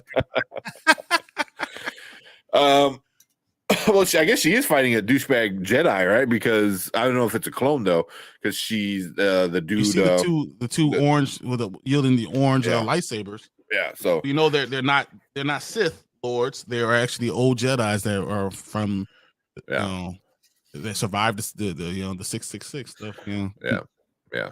So and then her fighting herself like Luke fought the evil version of himself. They'll just be mentally, you can say mentally trying to get out your own way, believing in yourself enough to get to that point. I can see that. But like I said, it's gonna be loose. I mean, it is gonna be it, but it's gonna be loosely, and they're obviously gonna change a few things. Like one for Luke's not gonna be the guy, which sucks, but whatever. So anything else with this last episode? And then we're gonna do a quick season 3 overall. No, I mean I enjoyed. I thought it was a lot of stuff. There was a lot going on, too much going on at sometimes. But at the end, they kind of basically said they did what we kind of think that they're going to do. They said, "You don't know what we're going to do. We don't know where we're going to go." So yes, maybe Favreau comes back over and he comes back and does all the stuff. He didn't say anything. Maybe he does take over and he goes back to the way he wants to do it, and maybe he makes up. With Pedro Pascal, and we continue this. Yeah. And I think maybe he takes off his helmet. Maybe they compromise somehow. Yeah. So if that's his son, can he see his face or not even that? I don't know. Well, this was one thing I did say that we didn't get it. The foundling. Vizra's son. Oh, Paz Vizsla's son. Yeah. No one else can't be a foundling without having someone to watch him, apprentice him. So who's gonna have Paz's son? I guess, but I thought it was him. It was an opportunity right there with the water. In the water, he was sitting right there and talking about Grogu. But I'm saying when no one talked about what he's gonna do.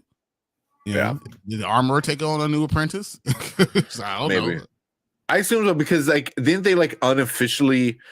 Because when he was getting baptized, basically, purified, whatever the hell they're calling it, he was getting purified on that planet in their little water, but they got disrupted by that big eagle thing. Damn, where the hell? Oh, yeah, I know where those went. You didn't see that? You didn't see the big feast? Yeah, exactly. It's I was like, oh damn. I was expecting armor, fucking birds, and instead it was just they had a big turkey dinner. Yeah. but yeah, so I thought like they just did it, but did it more official with that character. So I was like, oh, you're already, you know, said the pledge, maybe not fully because we got interrupted, but so I don't know. But you're good. But yeah, I don't know how they're gonna do that. Last couple ones, Ahsoka and Boba both were effed over by Mace Windu. Yeah. Well, yeah, they were. I was seeing more Ahsoka. Having to be the ones who have to rescue him would be cool. I think Boba and Mace both went through the same existential epiphanies. That would be cool, man. That would be really cool. Imagine for season 2 of Book of Boba Fett, Mace Windu shows up.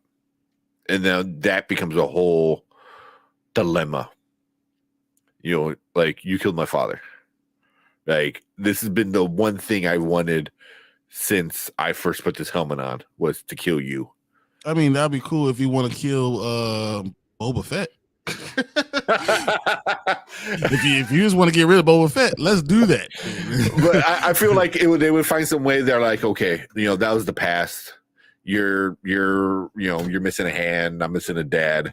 Like, you know, and I feel like they have to team up, you know, and be, because they kind of did that. Well, not really, but they did Boba Fett, you know, Jango Fett, and who was it? It was in the Clone Wars. It was the cartoon. It's been so long since I watched it, but I know that the whole Mace Windu and Boba Fett kind of thing was still up in the air. Not squashed, but I don't think that he wants that. Boba Fett didn't do anything for anybody. Boba Fett, I mean, Mace Windu would just kill Boba Fett. And that will be the end of this, like, and no dilemma over. You don't have to worry about being bad because he's dead. Yeah. You know, but I mean, Mace could be just in a bad place. He was missing a hand. How bad is he messed up from falling out of the window? You know, so I don't know. It'd be a cool way to introduce Mace and connect the prequels with Boba Fett and all the new stuff. That'd be a really good way to do it, man. I want to see Mace. What if Mace is no longer a good Jedi? What if he's more like those guys, the Orange Jedi? I can see him not being a Jedi at all. He's like, I'm done. You know, like, he still has the Force. You still have the power. I don't think you could ever like just totally not be it. No. Well, what if he does the whole what Luke did and just cuts himself off of it? You know, and just like, I'm done. You know, I tried warning people, like, don't bring this Anakin dickhead in, and they brought him in, and now look at us. Don't put Samuel Jackson those dickhead vibes. No, Samuel Jackson's gonna be like, this motherfucker, I told him not to do it.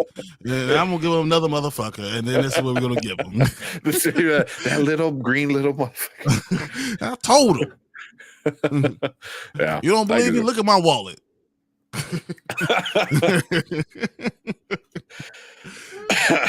think we'll see Axe from a relationship with Rag. Was it? I think we'll see Axe form a relationship with Ragnar. Yeah, as penance for fighting with his father, and respect for him saving his life. That sounds good. That sounds good. I like that. I like that. Yeah, because Ragnar was the son for Paz. Yeah, that'd be cool. Like I said, maybe he becomes like his mentor. Mm-hmm. That'd be kind of cool too. That'd be really cool. Damn, Travis, man, you writing? Yeah. We need Travis. These are some good ideas, man. We need you in the room, man. Yeah, we need you in the room, Travis. That's what I'm saying right now. It's funny because I know one of my best friends, Omar, his cousin works for Star Wars, works for Lucasfilm. Like he did a bunch of stuff for I believe Mandalorian and Obi-Wan Kenobi show. We need Travis in the room. We need to figure out a way to get Travis in the room. I like this. I'm gonna tell my friend to bring his cousin on, and then get you on. And like, hey, look at all these ideas. So, but I don't think he's not a story guy. He's more of like something else, visual effects maybe. But he said when Boba puts a bomb in Jango's helmet and plants it in Mace's bedroom, blowing up a clone. Long as your art style, my mom was appalled. They made me turn it off. What? Yeah. And then I think the story was Mace being the billboard of why Jedi suck, having to be the one to live and reflect on the fall of the Order. You know, it being his fault, having to redeem them. I bet that. See, yeah, Redemptions. The redemption arc sounds good. I like the redemption arc type of thought. Yeah, and I think a good way to bring him in is Book of Boba Fett. You already do the whole remember all the flashbacks in season 1. Now you can do a flashback, maybe to all the times him and Mace kind of stuff. I don't know. It'd be some cool stuff. But really, this is awesome. Said, hi, I have an episode 10 through 12 outline on my iPhone for like 3 years now. Nice. Very cool. Yeah. All right, let's do our review of this and then talk Rangers. Call it night. Yeah, we gotta go Rangers. All right, so that is it for episode 8 of season 3, the big finale. We got into a bunch of different stuff and all that. So let us know what you think. Leave a comment down below. Tell us what you thought about this episode. Was it a good finale? Did you not like it? Did you like it? Let us know. If you're watching on replay, thank you. If you're watching live, we're going to talk about another topic, so stick around. This is the way. All right, so we're going to rate season 3 as a whole for The Mandalorian. So we're not just doing episode by episode. We're doing the whole thing. Was it 8 episodes? All 8 episodes. So let me bring this up real quick. Put it right there. Oh, you brought it. There you go. There you go, Brian. You don't need to increase the man's ego, man. You look like Michael J. White. Oh man, if only I could fight like him. Yeah, right. All right. But with that being said, how we rate things here on the Spoiler Kings is a now, later, never. Now means you got to drop what you're doing to go watch it. Later means when you get a chance, no big deal. You're not missing out. And never means do not waste your time. Do not kill your brain cells. It's not worth it. So, Brian, what are you giving season 3 of The Mandalorian? As much as the hate this guy, and as much as I hated episode 3, because I really did hate episode 3. I still say this is a now. I mean, it's a Star Wars fan. I'm going to watch Star Wars stuff regardless. So that's just no matter what. It doesn't matter what it is. It doesn't matter if it's going to be Andor 2. I'm like, what you read Andor 2? I'm like, I want to watch it now. But so I think this is a now still. I still like the season for what it is. Season 3 is probably my least favorite overall, but I like that the story's moving on, and I'm glad that if the Mandalorians are on Mandalore. I didn't need Grogu, but I think Grogu will be the Mandalorian going forward, and I still rate it a now. Yeah. So I'll probably do the same. I like majority of the episodes. Now looking back, so like I know we said episode 3, and I know we talked about it in our episode 8 review. About Pershing, I think Travis Mitchell brought up like a whole Pershing thing, and it made me think. Now that we're at the end. Did that big 30-minute story play any effect? And it didn't. And that's what pissed me off. It's like, all right, I'm going to wait because I'm like, okay, it was interesting, but it needs to pay off later. And it never paid off. And if it doesn't pay off, now I'm aggravated. Now I'm like, now you wasted 30 minutes when we could have been doing something else. If it paid off, then I would have been fine with it. Even if it paid off at the very end. I didn't know how it would have paid off, and that's why I was like, it was an Andor cutaway 30 minutes. I was like, you could have did this in 10 minutes, and we got the same effect and got more Mandalorian stuff. Yeah, like I thought they were gonna brain fry, Din's Din or something at the end, like they did with Pershing. I thought they were gonna bring things up that happened in that part. I mean, I think the only thing they did was just the fact that we had all the clones, but we already knew about the clones, so it really didn't take 30 minutes to do that. It was just I mean, they're just like taking former bad guys and trying to repurpose them. Okay, but again, like you said, it didn't need to take that long to do it. And so that was my biggest issue was that it was like it never paid off, and that's when it gets annoying. Same thing kind of like with Andor. If all these like doing all this stuff doesn't pay off at the end, now I'm mad because you wasted my time. I gave you the benefit of the doubt. I gave you a chance, and I was waiting, and I'm still waiting. And it's over. So I didn't care for. Besides that, everything else was awesome. The fight scenes at the end, the last 2 episodes, great fight scenes. I personally enjoyed the kind of change to Bo-Katan and the Mandalorians as a whole kind of storyline rather than just Din and Grogu. But even at the end, Grogu had some important parts and stuff like that. So I liked it. There's some parts where I was like, okay, I guess, but I didn't hate it. There's nothing that I really, really hated, too much. So for me, like you said, a Star Wars fan, now you're gonna watch it. You gotta watch it. Yeah. And then Travis said, one issue with season as a whole, it lacked the aesthetic variety in each episode, like the previous season. Episode 6 through 7 being the only ones that felt unique and didn't end abruptly. Agreed. I get that. Yeah. Well, I don't think episode 8 ended abruptly. I think it did wrap up what it did. It just wrapped up very quickly. Yeah, it was super fast. It should have given us a little more time. I didn't care for that, but if it would have given us a little bit, if it would have been an hour, I probably would have liked even more. Yeah. It should have been a little bit longer than 30 something minutes, like 33 minutes or something. Like after the intro and after the credits, it's like 33 minutes. So and after the recap, all that stuff. So which is crazy. But everything else was kind of cool. We were stuck with Bo and Din a lot, which I didn't mind. Because I like Bo, I really like Bo's story arc over everything. So, and then Trevor said, I think Carson telling Mando there's something sinister going on Coruscant in the last scene, and it's his first case would be pretty would have been off enough. Been paid off enough. Well, I think that we will know seeing if there's going to be a season 4 because it did not hit the same numbers that it got hit before. Does Favreau want to go that way? Does Favreau want to go? How do they fix Mandalore? Does that bring other Mandalorians in? Is that how we connect the 2 shows between Ahsoka? Because they brought other Mandalorians in, and that's where they start meeting. I don't know, but the future will tell us what's going on. But for now, this season, I still give it a now, but it's not the same now I gave season 2 or season 1. And that's kind of where we're leaving it off right now. Yeah, same. I think, the best way is like, I didn't hate it. I liked it, but I also like season 1 and 2 more.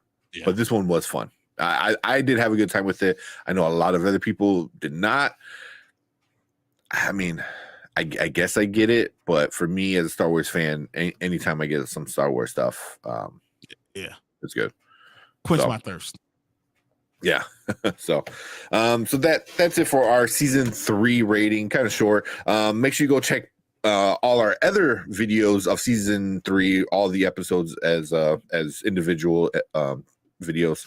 But we want to hear from you. Leave a comment. Let us know, what are you ranking season 3? If you want to use our now, later, never, or if you want to use a 1 through 10 scale, whatever you want to use, let us know and tell us what you think about this season. And if you're watching our replay, thank you. Make sure you hit that subscribe button. We just passed 850, so we are going to be announcing our 3rd place 1,000 sub giveaway prize pretty soon. It's happening. I'm waiting. I'm ready. Yes. 850 is the road to 1,000 for us. So at 850, which we just passed, we're going to be announcing our 3rd place prize, 900, 2nd place prize, 950, 1st place prize. And once we hit 1,000, then we start the big giveaway stream. That's going to be fun. That'd be super fun. So I can't wait to do it. We got to do it this summer, guys. So that's why we got to get these 150 in. Yes. Let's start rolling down the hill. Let's start hitting. Let's hit 900. I want to hit 900 right at the beginning of May. So let's do this.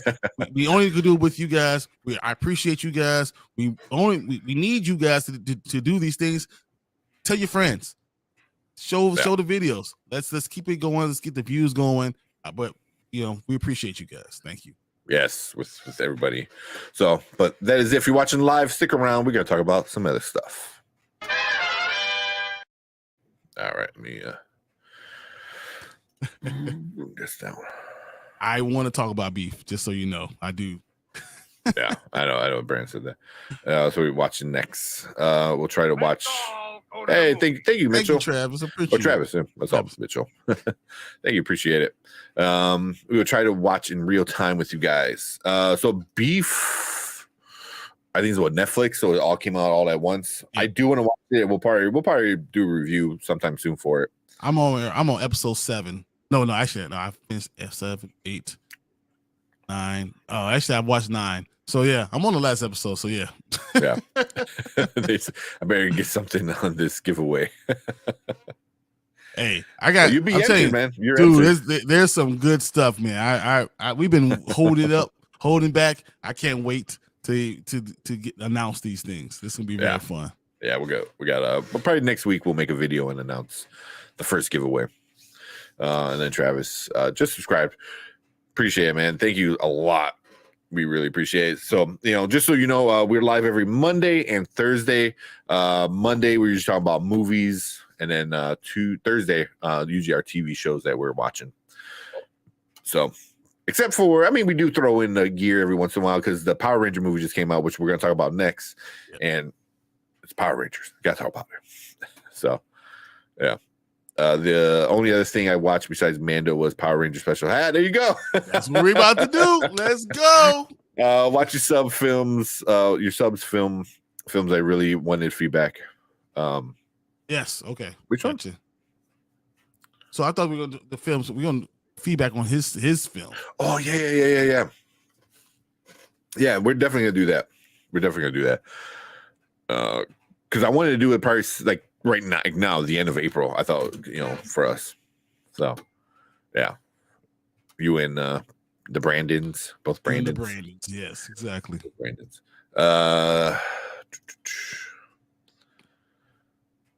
See. So, got our Power Rangers things ready? I think so. I didn't make a background for it, but go Power Rangers. There is a trailer I did want to watch with you though. I was hoping both of you guys, but you want to watch it after, or you want to watch it real quick? Let's do it real quick. Okay.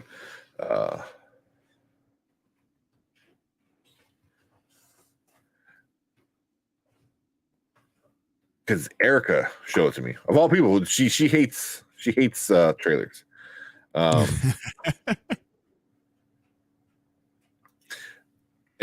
saw it.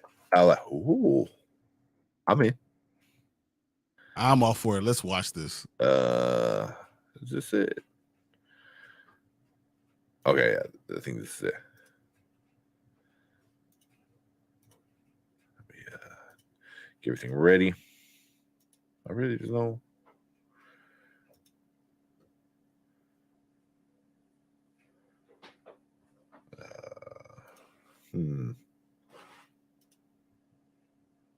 Okay. Getting everything ready for it. I don't know if you've seen this one. That's why I think it'd be cool. All right. Let's do it. Let me.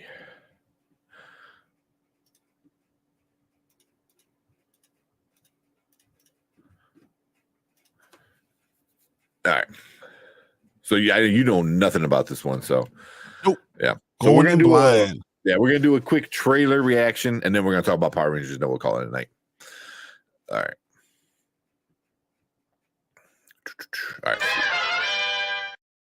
All right. Welcome to Spoiler Kings. I'm Tate Kramer with Brian DeGrizzly, and we're gonna watch a trailer. So this one is kind of a retelling of Frankenstein, which is interesting, right? Okay. The title of this trailer, I know you have no, I just kind of sprung this on you last minute, so you don't know. The title of this trailer is The Angry Black Girl and Her Monster. Uh-oh. That's the title. That sounds like Tuesday for me.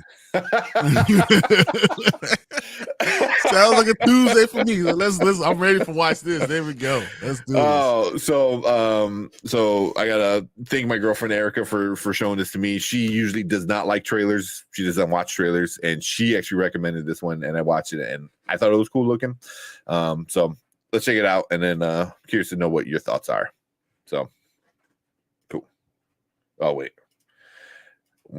I forgot I muted the site. Try that again.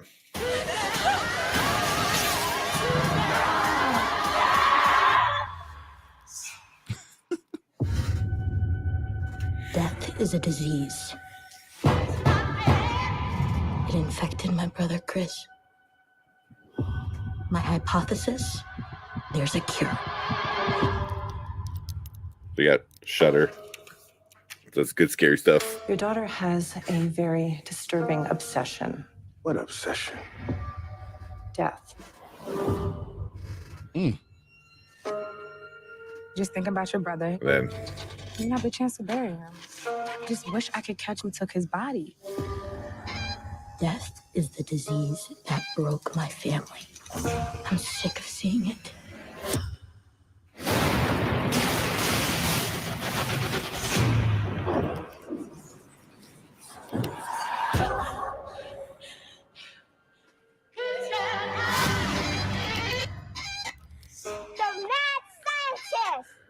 What Jada be running around here calling you some type of mad scientist? Oh shit. Can I hang out with my friend? What friend? Chris. Where did you see him? He talks to me. Ew.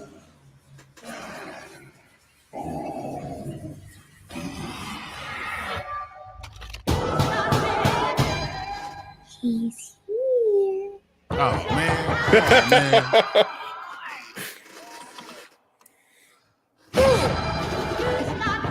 What are you doing?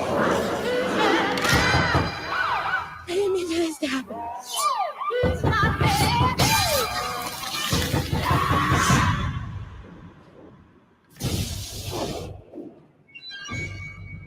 They called him a monster, and he believed it.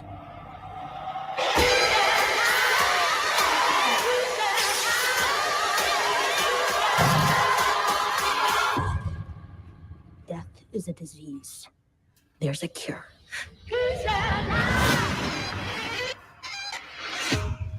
all right. Where's Perp where I need him, right? You know what? I know this is right up Perp's alley. There's so much Perp right now. I'm so mad right now.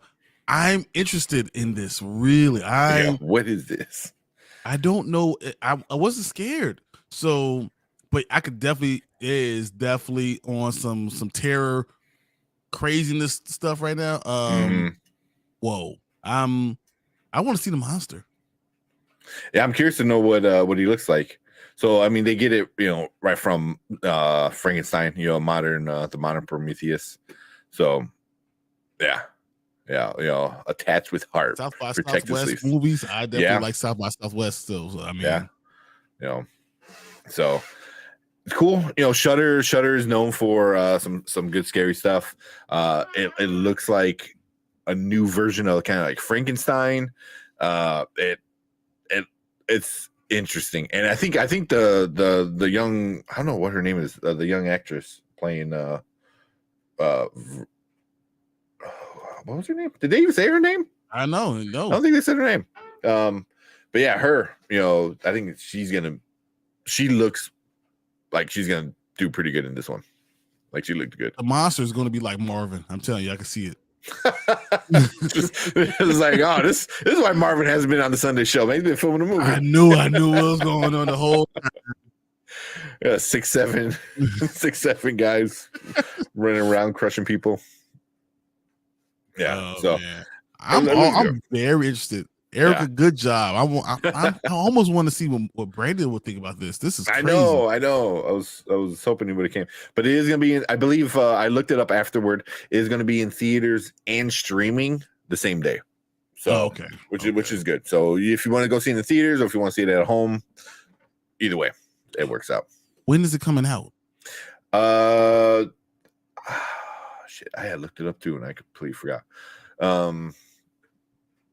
I know it's sometime soon-ish. But yeah. Let's see, it is release June 9th. Okay, I'm for this. I'm very for it. It looks like something I would want to watch. I'm a little bit freaked out, but the things that scare me are things that are like ghost. This is not a ghost. So, and you know what? big black guys don't scare me. Just- as I said, Marvel was my roommate. He's 6'7", he's three, whatever. Hey, I think I could take him. Let's go. I want to see. Oh my god! So the main character, the girl. Uh-huh. Hold on, let me make sure. Let me click on this. So her name is Layla let's bring it up. Layla Delon Hayes. So she is best known for her role as Doc McStuffins. No, no, that's not Doc McStuffins. Oh my god! So she's in The Equalizer with Queen Latifah, and is perhaps best known for her voicing the role in the BAFTA, Emmy, and Peabody Award nominated animated series Doc McStuffins. I heard it. I knew I heard it before. I was like, but that makes it even more funny because she voices a doctor, and now she's gonna play like no, like Dr. Frankenstein kind of thing. Which not just that, she voices a doctor who fixes up toys. Fixes up toys. And she's a toy doctor, and she puts the stuffing back in them and brings them back to life. So now she's in this movie where she's gonna bring her brother back to life, and she's gonna restuff him. And you saw her stitching them in. Like, here we go, dude. I'm so interested. There you go. That's man. cool. I'm in. Let's do this. You gonna tell your girls you want to see that new Doc McStuffins movie? Like, I feel like this is a movie that's what my girls would do. Like if something happened to me, like I would be the Frankenstein. It would be me. Yeah, that would. Oh man. I made a horror film called Last Kiss. Looks similar to that, but my film was a horror film. This is supposed to be horror. It's a horror. I think so. I mean, do you count Frankenstein as horror? Kind of, it is. So. But yeah, that's funny though. I because I'm like, who is she? I like, she has to be somebody. Yeah, I've seen, but yes, she's 16. So that's awesome. Yeah. So yeah, I can't wait to tell somebody. I can't wait to tell everybody. So, but super cool. That looks awesome. Erica showed it to me, and she knows I like scary movies. And this one, same thing with her. She's like, it didn't look too scary, and it was kind of based off of Frankenstein. So she was in, and I had no idea. It could literally be my life story, guys. We don't know. Yeah. My children bring me back. No, man. So that's awesome. I really like that one. I kind of want to check out Brandon's horror film, The Last Kiss too. Check that one out. So, but cool, man. I don't know anything else with that one before we move on. No, I mean, I think this is very cool, very up my alley, and I could definitely see Kaylee as a 16-year-old. Something happens to me. Let's go. There we go. Got something for you. Nice. You weren't ready for it, guys. But cool, man. Yeah. So thanks, Erica, for telling me to watch this one because I watched it and I liked it a lot. And I'm like, all right, I'm curious to know what Brandon and Brian thought. But unfortunately, Brandon's not here, so he's got to watch it on his own and report back. But yeah, like, man, I watched the video. What is this? yeah. But cool. Leave a comment. Let us know what you think about the Angry Black Girl and Her Monster coming out in June. It's only an hour and 32 minutes, so not too long either. So nice short one. So it should be pretty fun. Oh my god, it's already got 100% on Rotten Tomatoes. Just saying. Done. So yeah. So cool. Leave a comment. Let us know if you're watching replay. Thank you. Hit the subscribe button. Hit that like button. But if you're watching live, stick around. We're going to talk about our final topic of the night. All right. Let's jump right into. Or you got a synopsis? I don't know. Do we need a synopsis? I mean, if you don't know Power Rangers, really? I mean, yeah, I know, right? I mean, let me do it anyway.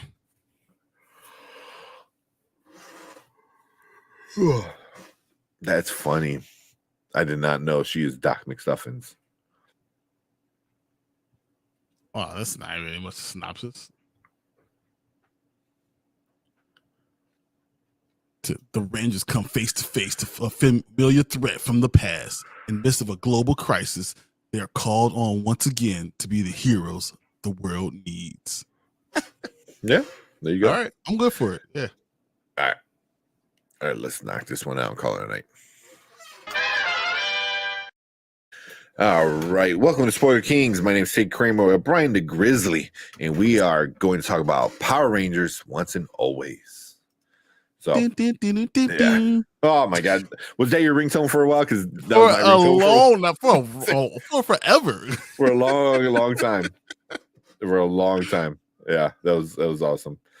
But let's just get right into it. We're going to talk about the good, some of our dislikes, and then give our official rating at the end. So if you're in chat, let us know what you think as we go along with some of the goods and bads. But before we get started, Brian, I think you got a synopsis? Quick sure. rundown. So we got the synopsis of Mighty Morphin Power Rangers once and always. Very short and sweet. The Rangers come face to face with a familiar threat from the past. In the midst of a global crisis, they are called upon once again to be the heroes the world needs. Dude, Yeah, got me hook, line, and sinker. yeah. That's why I'm like, it was a simple premise, nothing too crazy. So it doesn't mean it's bad or anything, you know. So sometimes that's always might be for the best. Yeah. You know, I mean, a Power Ranger movie doesn't need anything too crazy going on. I mean, if you haven't seen Power Rangers, what have you been doing with your life? Yeah, I mean, come on. Exactly. Especially if you grew up in the 90s and you didn't watch Mighty Morphin Power Rangers, the original, and Mighty Morphin Power Rangers. yeah. Oh, so good. All right, but let's start with some of the good. What are some of the things you liked about this this movie? So first off, I gotta say, I love the fact that we were focusing on the Black and Blue Ranger. That was really cool. I really enjoyed that. I enjoyed that they kind of the Black Ranger was in the Senate. He was running the world. Uh-huh. That was awesome. I thought it was just kind of cool that we had what's the Blue Ranger's name again? Billy. It's Billy. Billy Cranston. Because I think I'm gonna say David Yost. I was like, that's a real name. I'm thinking about it, but yeah, Billy. It seemed like he did a lot of things out of space, which is very cool because we saw it in a lot of those things. It was not a long movie. This was very short. Another 60-minute show. Yeah. Brought back me a lot of nostalgia. I mean, really, as I watch it, it wasn't like I was watching like they didn't try to redo it like the movie did from 2017. Yeah. This was more like just a 60-minute episode of Power Rangers from made in the 90s brought to now. And that's like the perfect kind of backdrop for it. So what you got? What do you think about it? Man, yeah, I mean, like you said, it was like made in the 90s and then brought over to 2023, which is a good thing, you know, like the over the top acting, the over the top silliness. Zach breakdance fighting, and even the new character is like, "Are you breakdance fighting?" I was like, "Yeah, that's what he does. Shut up and watch." Like, it's great, you know, like. Right, so like stuff like that, you know, I thought was funny in a good way. Even the best part about it is it's on Netflix, so you can go enjoy it really quick. Watch it. It's awesome. Yeah. I watched it twice already. I watched it twice because it was just so good. But I was watching it like as I was driving, and then I got home. I said, "No, I need to give this a full hour watch." And paused, and I came back. I was like, "Yes, this is great." Yeah, it's so good. And that's why it's fun in the best kind of way, where it reminds you of being a kid. You know. But I even like how everything kind of stayed canon. You know, in what Power Rangers in Space, one of the Rangers has to like destroy Zordon to, you know, save the world, save the universe or whatever. And the Slash. They tried to find Zordon and bring him in, and this is a very cool thing that it's Billy who tried to find Zordon, thought he found the essence of Zordon, tried to bring him in, tried to bring him back into the tube, and in doing so, we got someone coming back. I don't know how much of a spoiler, are we doing full? Yeah, full spoiler. Full spoiler. You gotta watch it. Yeah, but you definitely should watch it because it's awesome. Yeah, but I mean, even that part, like you said, like when because that was I'm like, how are they bringing Rita back? And then you see she's a robot in the trailer, so I don't think that's spoiling. But the way they did it was like, oh, she took over. Well, at that point it was the Alpha 8, I think, or whatever number. I'm like, oh, okay. You know, it didn't be mind blowing or anything crazy. It was like she took over his body and she transformed into the new Rita. Okay, I'm sold. That's cool. I don't need anything too crazy. You know, good enough reason. So they brought the essence. They thought that they bring the essence of Zordon in. It was actually Rita. I mean, and she took over Alpha 8, and now it's the big bad guy. And in doing so, you know, we got Billy and Zach who are fighting, who are leading. It seemed like they were leading the Rangers really at that time, which is really cool. We didn't get to see all the other Rangers, but I like the premise overall. Yeah. It was the whole premise was like I said, simple but good. I like how also like Billy was kind of like because they were in like he has a Tony Stark. I couldn't think of his stupid name. Yeah. Like he had like all this like stuff he was doing, you know, like because he was just that smart. Where he was helping out the Power Rangers in space, and they did all this, and he learned how to turn invisible. Just like okay, whatever, you know. So, but yeah, all that stuff I thought was like really really awesome. And then Travis said, Zach stole the whole special for me. His acting actually got better since his time on the show. About the same for me. Yeah, it's about the same. Yeah. The acting wise, but no, I still loved it. Loved it. You know. I love Zach. He brought the heart for the special. I love the random moments of crude violence, like Rocky just shooting a putty the second he teleports in. Made me laugh. Yeah. It did feel weird that that it's honor of Trini's actress, yet you see her get blown to bits at the start. Yeah, and Maria's constantly saying, "Haha, your mother's dead, bitch." She did. I was like, man, did she bring that up a lot? Like, I was like, man, that was really hard. I was like, wow, okay, oh, cool, I guess. Yeah, that got super violent.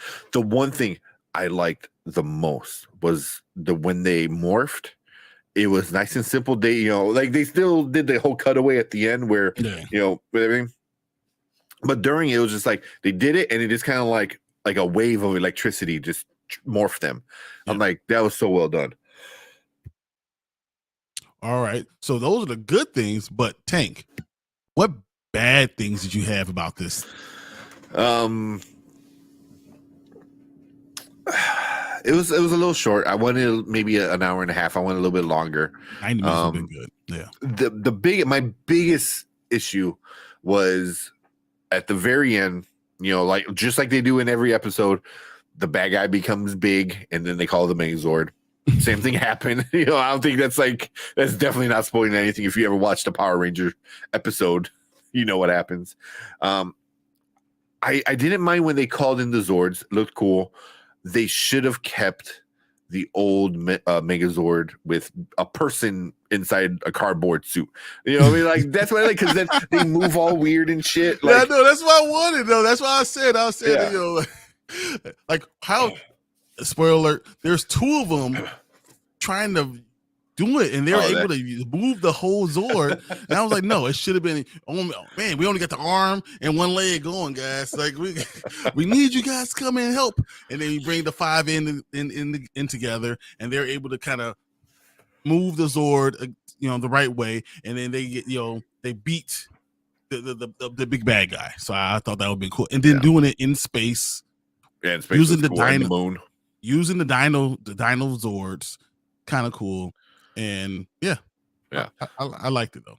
Yeah. I just, that was the only thing. I was like, the CGI was too much. Like, it looked cool. It looked cool. So I'll give it that. I didn't hate it, but I rather have preferred old school kind of thing, like dude in a costume like they did, but now the other dude is dressed up as the Megazord. Like that was I kind of wanted, but we got it all CGI. But really that was the only thing. I mean, a lot of people I hear like talking like bad about it. I see a lot of people are like, oh, this person's overacting, or they look, they did this stupid thing. I was like, that's Power Rangers. What are you talking about? What do you expect? Watch the Power Rangers. I mean, what do you think that was going to be, guys? The overacting, the silliness of it all, like them being thrown off of the stairs, and the Red Ranger just scoops them out of the air and lands fine. I was like, yeah, man. That's Power Rangers. What are you talking about? That's how it was back then. Like they did all the stupid stuff. And then I'm sure you're gonna mention this as well.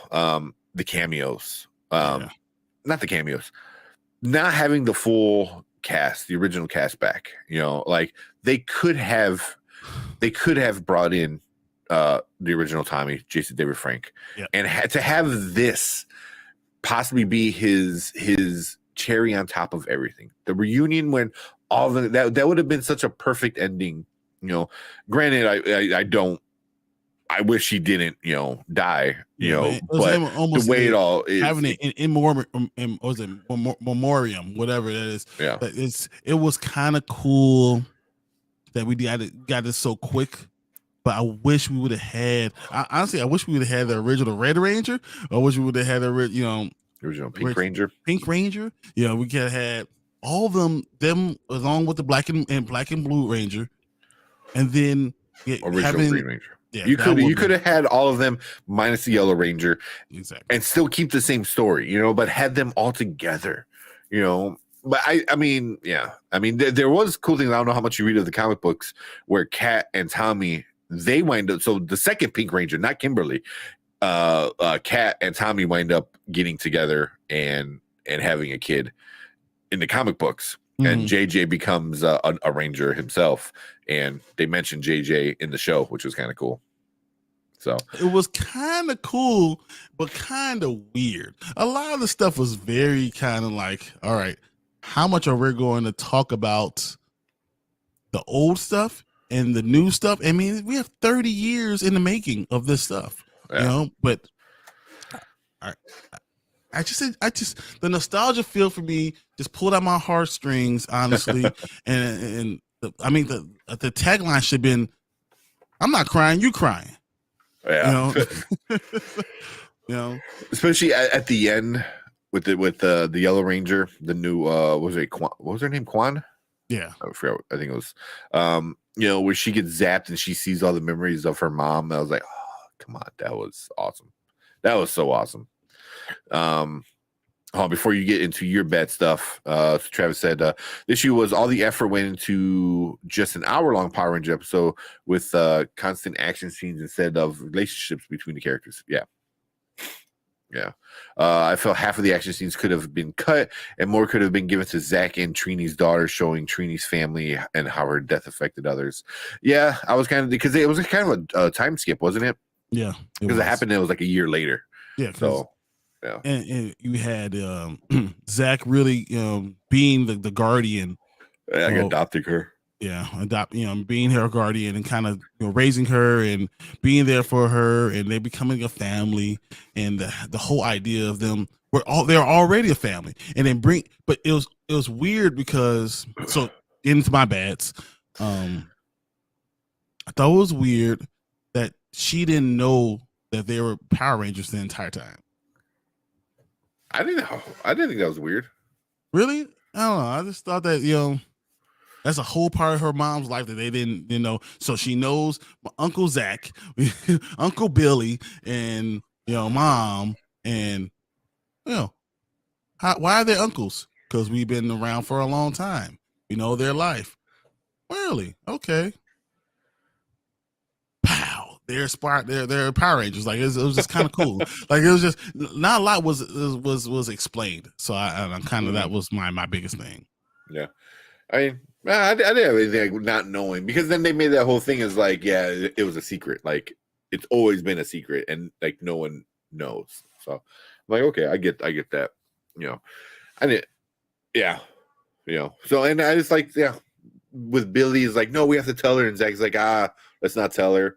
You know, I thought that was very like real life kind of thing. You know, like yeah. you know, it's like, do you tell a kid? Do you not tell a kid? Especially if your mom is like somebody who you never thought.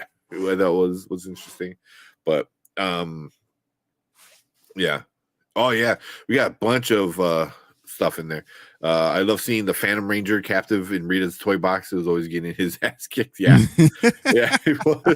There's a bunch of the Dino Thunder. A few that's where the second one where Tommy became the Black Ranger.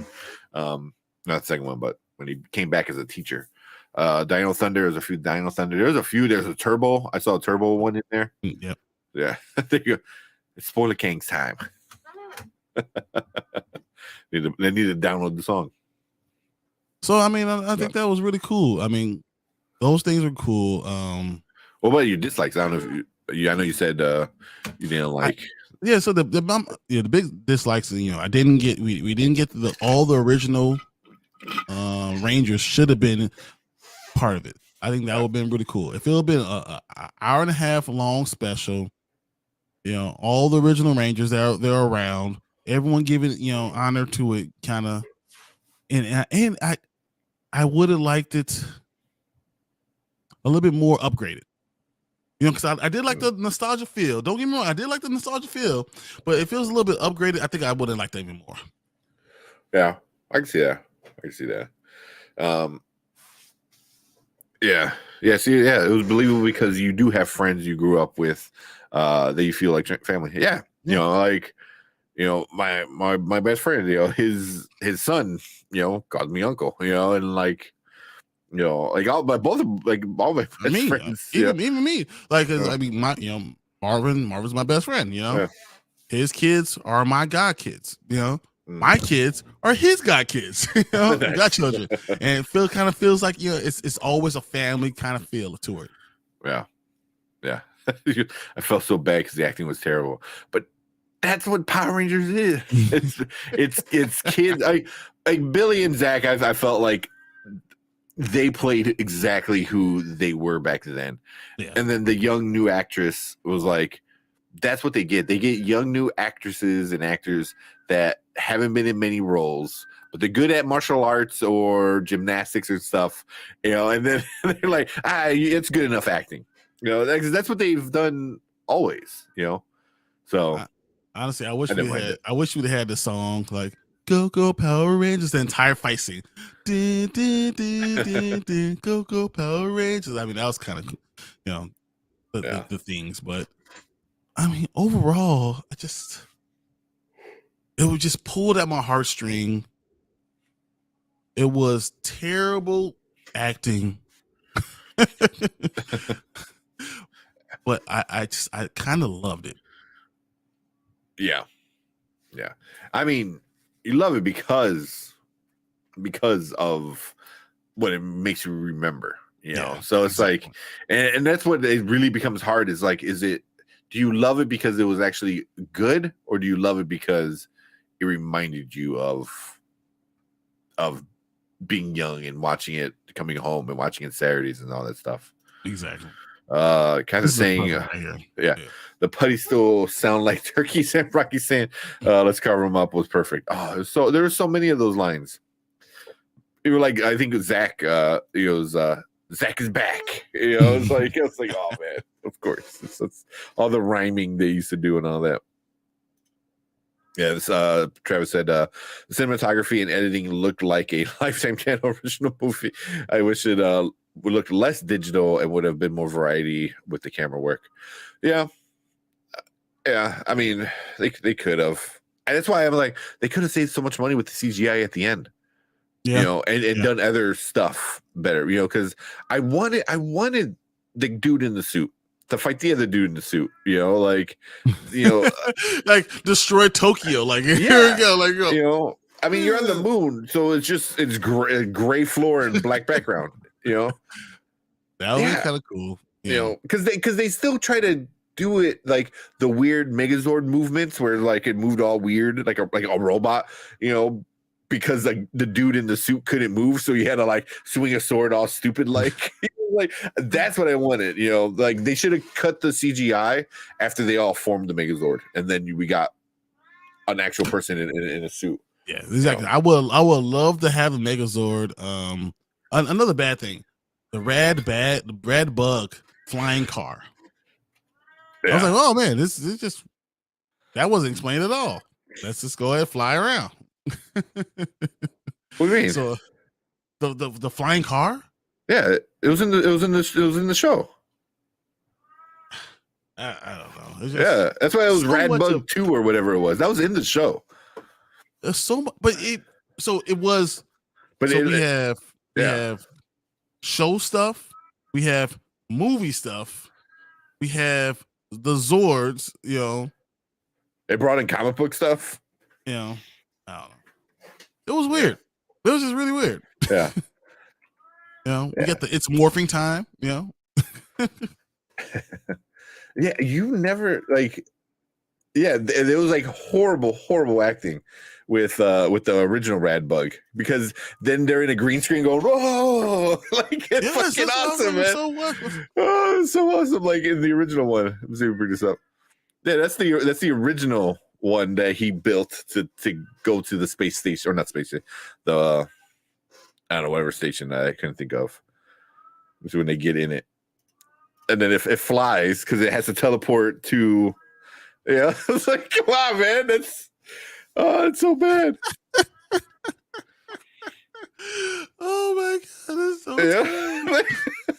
The camera just pans away. Like, and then he just drops it.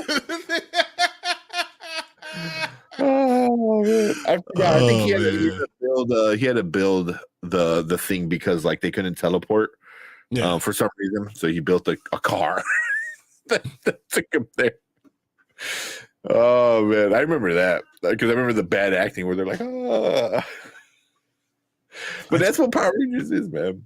Yeah, it's super silliness. It's over the top, and it's not made for us. It's made for kids. This special was made for us when we were 10. Like I think that's what it kind of was. It was like. It wasn't made for us now in our 30s and almost 40s. It was made for us to remember when we were 10. And that's kind of the thing I kind of want to talk about.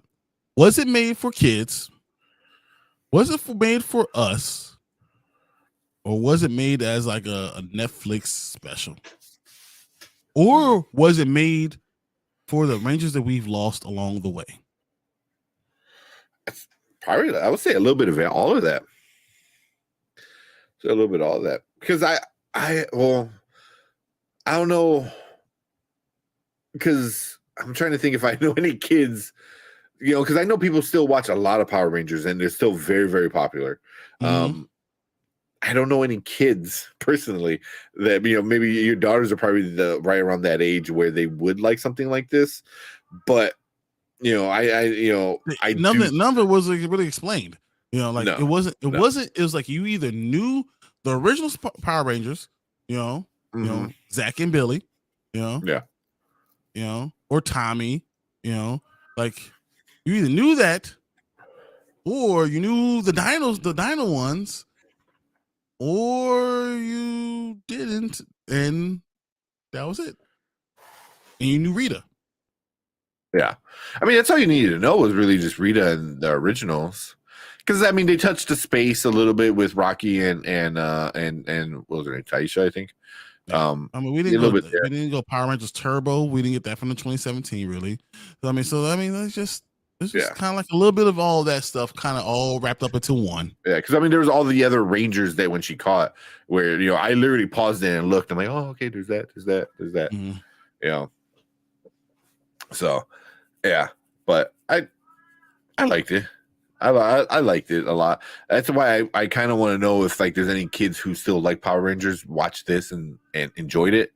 But I don't know any kids like that. I mean, for sure, when my son gets old enough, I'm like, oh, we're watching the whole Green Ranger saga. We're watching the White Ranger saga. We're watching all of like just all of Mighty Morphin, like for sure. You know, like it's like there's random days I put it on. I'll put like, you know, the evil Tommy, you know, and he like laughs and does all the stupid shit. You know? But one last thing I did like a lot was they used the voices. Well, I don't know if I liked it or didn't like it because they used the original Tommy voice with the you know, when they're fighting sounds and shit. Mm-hmm. They used the original Kimberly voice, you know, and the original Jason voice. Yeah. So I was like, huh, did they need to get permission to use old recordings? You know, I want to say no, because they would own, the company would own it because it was recorded, you know, back then. But I don't know. Well, it was weird because so honestly, I mean, Jason was still alive technically, you know. Tommy, you know, I mean, there's so many they kind of merge things together. Like people are alive or not alive, and they made it to this new thing. So, you know, it was weird, but I liked it overall. I mean, Tommy was still, Jason David Frank was still alive when this filmed. You know, he just didn't want to be part of it, which really sucked because he always wanted to be part. And then Kimberly, I think, didn't take it, and then Austin, whatever his name is, didn't take it. But it's like, but they use their old voices. So I'm like, that's interesting because they're like that. The first Red Ranger that we saw on screen, that was Jason. You know, he even calls him like a Jace. You know, same thing with Tommy. You know, like Cat reference Tommy. You know, like Tommy's captured. You know, and the same thing with Kimberly. So I was like, so it was them, but we don't get it because the actors didn't want to be part of it, which sucks. You know, but you know, I thought that was like kind of interesting. Sorry, my cat's losing his mind over here. No, that's fine. Don't worry about that. Don't think about that. All right, let's run through these last couple things and then call it a night. Agree the what was it? Incidental music was sorely absent and pushed too far to the background. Yeah. I mean, it could have been done a lot of different ways. You could have had the whole in the background, you know, having those like the grown up like you know, you can hear in the background, go Power Rangers. I mean, you could have done that. Yeah. Mighty Morphin Power Rangers. It could have been like, I was hoping for that. Could have had that bad, you know, that way, you know, yeah. Because I mean, that's one thing. I don't know. Just as much as I want to say good, bad, and okay stuff, it kind of was good, bad, and terrible at the same time. Yeah, no, 100%. I agree. Like, there was good stuff, there was bad stuff, there's some terrible stuff, but it all reminded you of the 90s because that's how the 90s was. You know, you know. I mean, the 90s didn't have. Well, it had CGI, but CGI wasn't the greatest. Like, whenever they teleported, it was just like blue blur and then green blur. So, but you know what else? Like, get out of here, man. Blue Beetle looks like a Lifetime movie. That looks good. The Zord suits are better than CGI. Exactly. That's what I wanted. See, even Tony disagree. Brandon, I disagree. Exactly. Blue Beetle looks good. We missed out on the scene of the two villains taking the G out of Angel. Oh God. Oh, it's like when you go to Animal Kingdom and you take that picture. Yep. Some seasons have better acting. Yeah, for sure. You know, for sure. Some of the seasons have better acting. I love Rocky doing the rotation kick, calling back to him failing at it in a Turbo movie, breaking it. Oh, that's right. Yeah, breaking his back. Yeah. He tried doing that. That's funny. Yeah, Mighty Morphin Power Rangers was 3 seasons, and they had a lot of effing episodes. Yeah, I don't know how they decided to break down seasons because it just seemed. It was just like stuff that's all over the place. It's kind of crazy. Yeah, not stop. But that's how they have it broken down on Netflix, and I was like, wait, what? I thought Mighty Morphin was just one long ass season. So I don't know, but it is what it is. But cool. Let's finish off this one with our ratings, and then we'll call it a night. So here's For the Kings. We do things a little easy, nice and simple. Now, later, never. Now means you need to check it out right now. Later means you can wait until you got some extra time, and never means just skip it. It's not worth a moment of your time. What are you giving this one, Brian? It's hard. This is later. Okay. I guess I'm leaving it later. Yeah. Okay.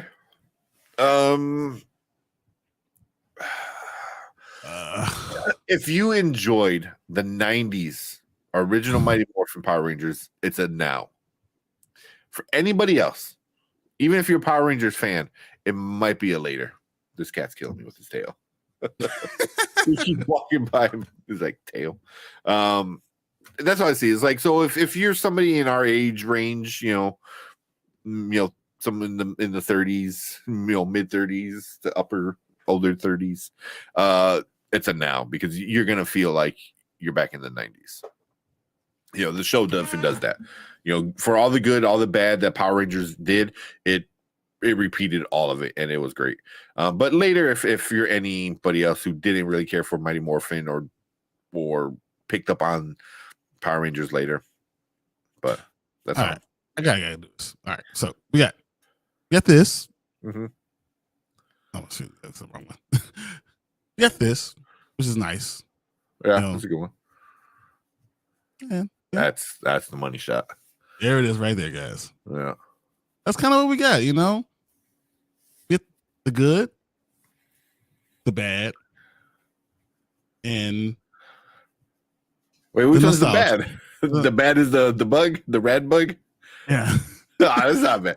You made it look cool, man. It was like a surfer car. Did it? Did it really? Yeah, I will say yes. The original rad bug side. This new one looked cool. But yeah, man, it just would have been so special having the last remaining like live ones. Like this could have been like Jason David Frank's Bon Voyage, like his last hurrah, before he died. Because that would have been so great. Because then him and the Red Rangers, they always had beef. Maybe them coming together one last time. Kimberly, everyone always loved Kimberly and Tommy. Man, but that's my biggest thing. It's like, is it really a reunion?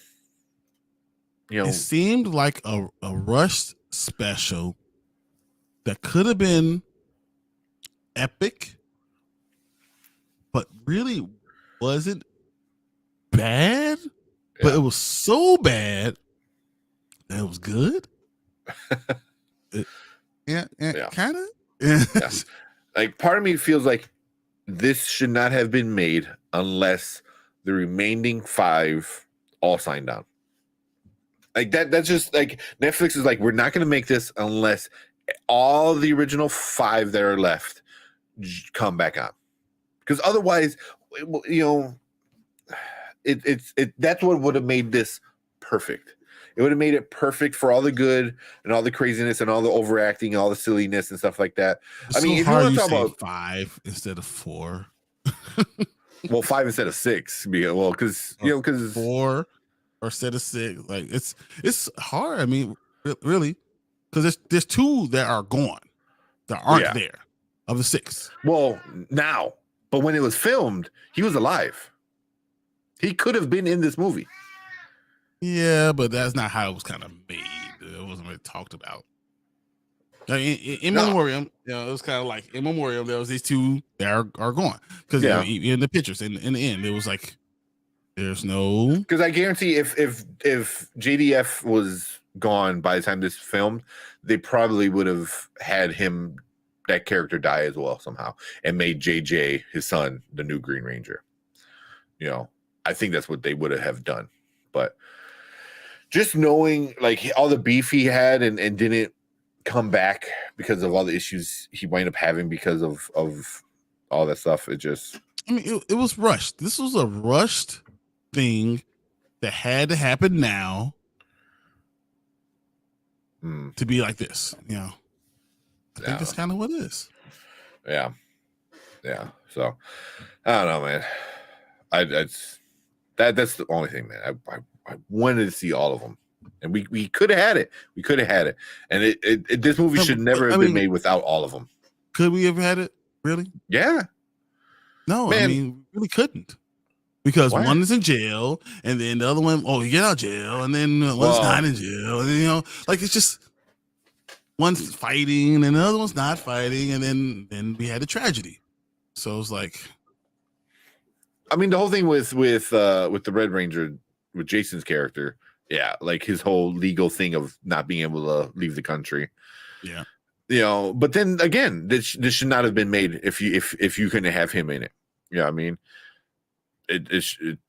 no. You know, Kimberly, I don't know, you know, not enough money, too much money. She said no, she said yes. I don't know with all that. And then JDF, you know, he was still around when this happened, and he turned it down, which is freaking mind blowing. It's like, what the hell did you guys do to him? Because he never turned down a Power Ranger thing.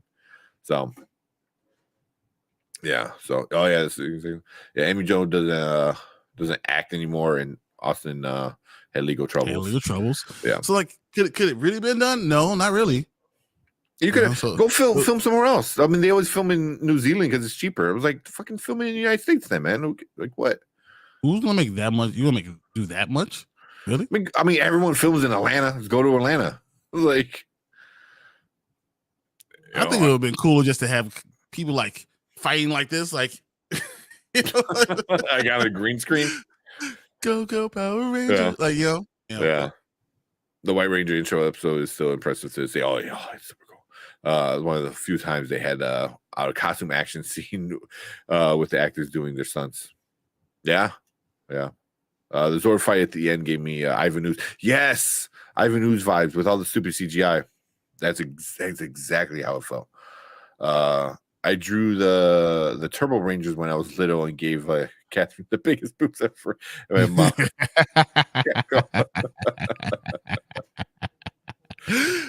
That's funny. That's really funny. Once Hasbro does their reboot, they need to give Power Rangers a bigger budget. Will it be done, or is this it? Well, they're not doing a Mighty Morphin reboot. I don't think they're not gonna do any. There's gonna be the other ones. You know, this is the continuation of stuff. Yeah, but will it ever be a big reboot? I don't see it happen. No, I don't see it happening. The only way it's a big reboot is if they continue with this story and all their kids become the new Rangers. That's the only way, because we already have, like Zach said, he has a son. We have Tommy and Kat's son, you know, so you would have to introduce the kids. So many people weren't introduced at all. No. Well, they said names, and that was it. You know, like Zach mentioned his son one time. JJ was mentioned one time. You know, like, you know, but I mean, yeah, they're not the point of it. You know, like you want to remember, and not like you don't want to be reminded that, like, oh yeah, we're all adults now and have kids. Like shit, even the Power Rangers have kids. You know, so no, I mean, I feel like this is enough. Yeah, good, bad, or indifferent. I feel like this was enough. This is exactly what I need. I need to have this conversation we had. I need this little hour-long special. I wish we could watch the entire thing without any problems. With a baby immediately being pulled, you know, like it's cool. Yeah, but yeah, the Draken arc and Jason David Frank shot for it. It was a wonderful send off for him. Yeah, it was. If that's the last time he was in an official Power Ranger thing, then that's great, because Draken was badass. Yeah. JDF had a fallout with Hasbro, so he decided to retire from Power Rangers. Yep. Yeah. So they basically wanted to steal his idea. He's like, hold on, I pitched this before, and they're like, They said oh no. no. Then And now you're like, oh yeah, we're gonna do it, but we're gonna do it this way. It's like yeah. Love a Balkan Skull special. Yeah, we didn't get them either. We got a picture, but the board, the poster board. So yeah, I don't know. I enjoyed it, but I it could have been something where like a Luke Skywalker return. It could have been something like that level. It could have been great. Instead, it was just like, who's that guy? Oh, who's this guy? I mean, we know who it is because once again, it's Power Rangers. You know what's going on, but did you really know what's going on? Nothing was explained. Things were just kind of like thrown at like, like, you know, that was it. I mean, I don't know. I mean, I don't think anything was even explained. At this point, I'm not even sure what I think about it. Yeah. No, I liked it, man, because it was like a lot of like callbacks and stuff like that. That's why I was like, unless you're old school Mighty Morphin fan, you might not enjoy it as much as somebody who is, you know. So, you know, and I think both of us are. So I think we like it for all the, you know, good and the bad. Yeah, but that's the point. Like it could have been great. It could have been great. It could have been epic. It could have been. It really could have been. You know, that's what makes me even more like sad. Like, cause like, did I like it, or was I like the idea of it, or did it make me sad overall? And I think the answer is I liked it, but I'm sad that I liked it. You're sad you liked it because it could have been because it could have been no. Epic. Yeah, it could have been. It should have been epic. Like I liked it, but I didn't like it. But I'm sad that I did like it because it could have been epic. Yeah, that's what I'm going with. Yeah, that right there. Yeah.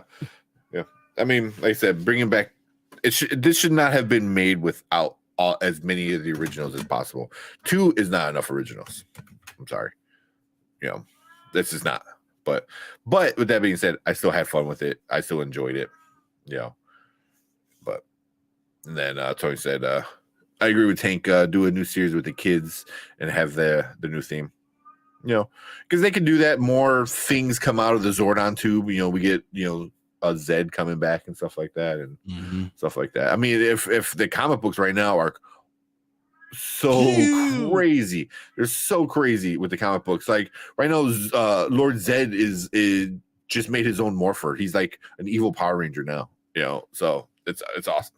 If I was playing this out more, I have a lot of these comic books right now. We could have like went page by page about what that is. Yeah, Rita got a big power up in the comic books. You know, big power up. You know, so she's way more of a badass. You know, Lord Zed got a really big power up with him becoming a ranger now. You know, or an evil ranger. You know, so there's things they could do. They could have went Draken way. They could have went the Draken way. They could have went. I mean, there's just so much that it could have been. Yeah. Could have been, but it is what it is. Overall, I liked it.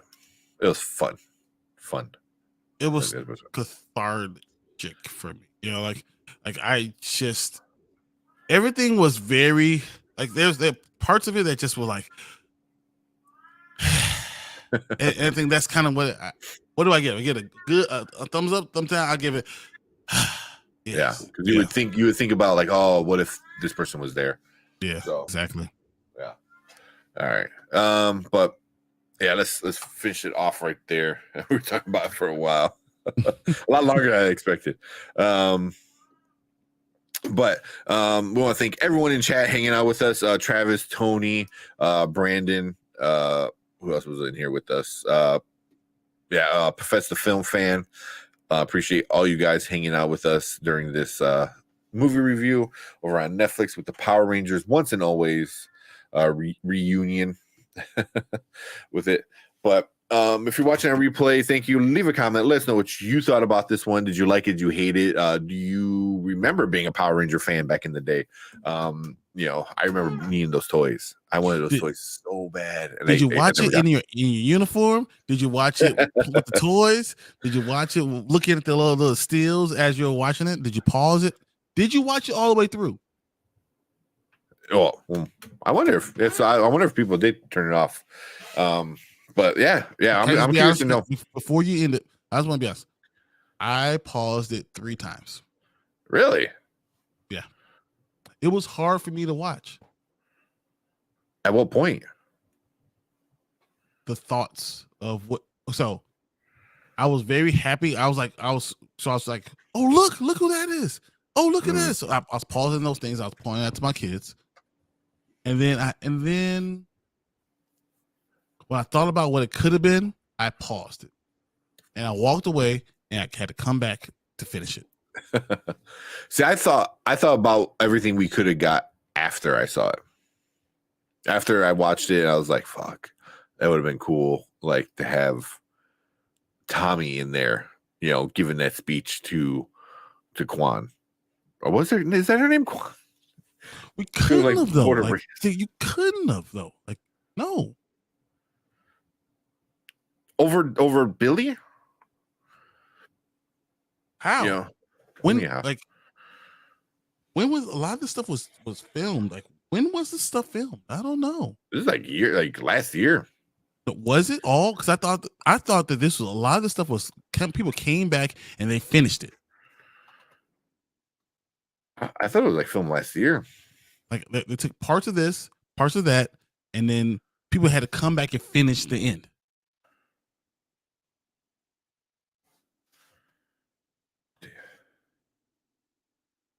Does really not have it was not that. I was like, oh, it was filmed in 93. I was like, yeah, no shit.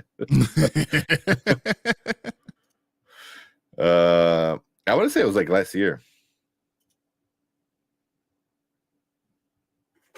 I want to say it was like sometime last year. It was like filmed. It had to be because I remember watching like things in January with Zach and Jason, the two guys who play those guys. Yep. They did some toy review with all the Power Ranger stuff, and they were talking about the movie. You know, yeah. But what's it called? Oh, Once these and seems- Always. It was not called Once and Always. I think it was just called the Reunion. That's what everyone was calling it. So Once and Always could not have been filmed. I don't know. I mean, part of me, honestly, I did have a tear, and I had to stop it. I really did. I mean, it's just I think about it, and it's just what could have been.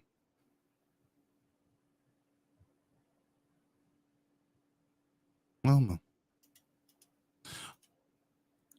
Oh, here it goes. I think I found it. If it loads. Maybe.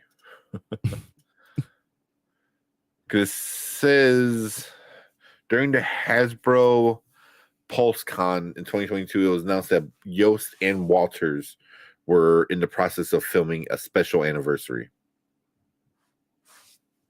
So it was towards the end of last year. So if it's toward the end of 2022. Yeah, so they were filming already in September 30th, 2022 during the PulseCon. Because it was announced that they were both already in process of filming.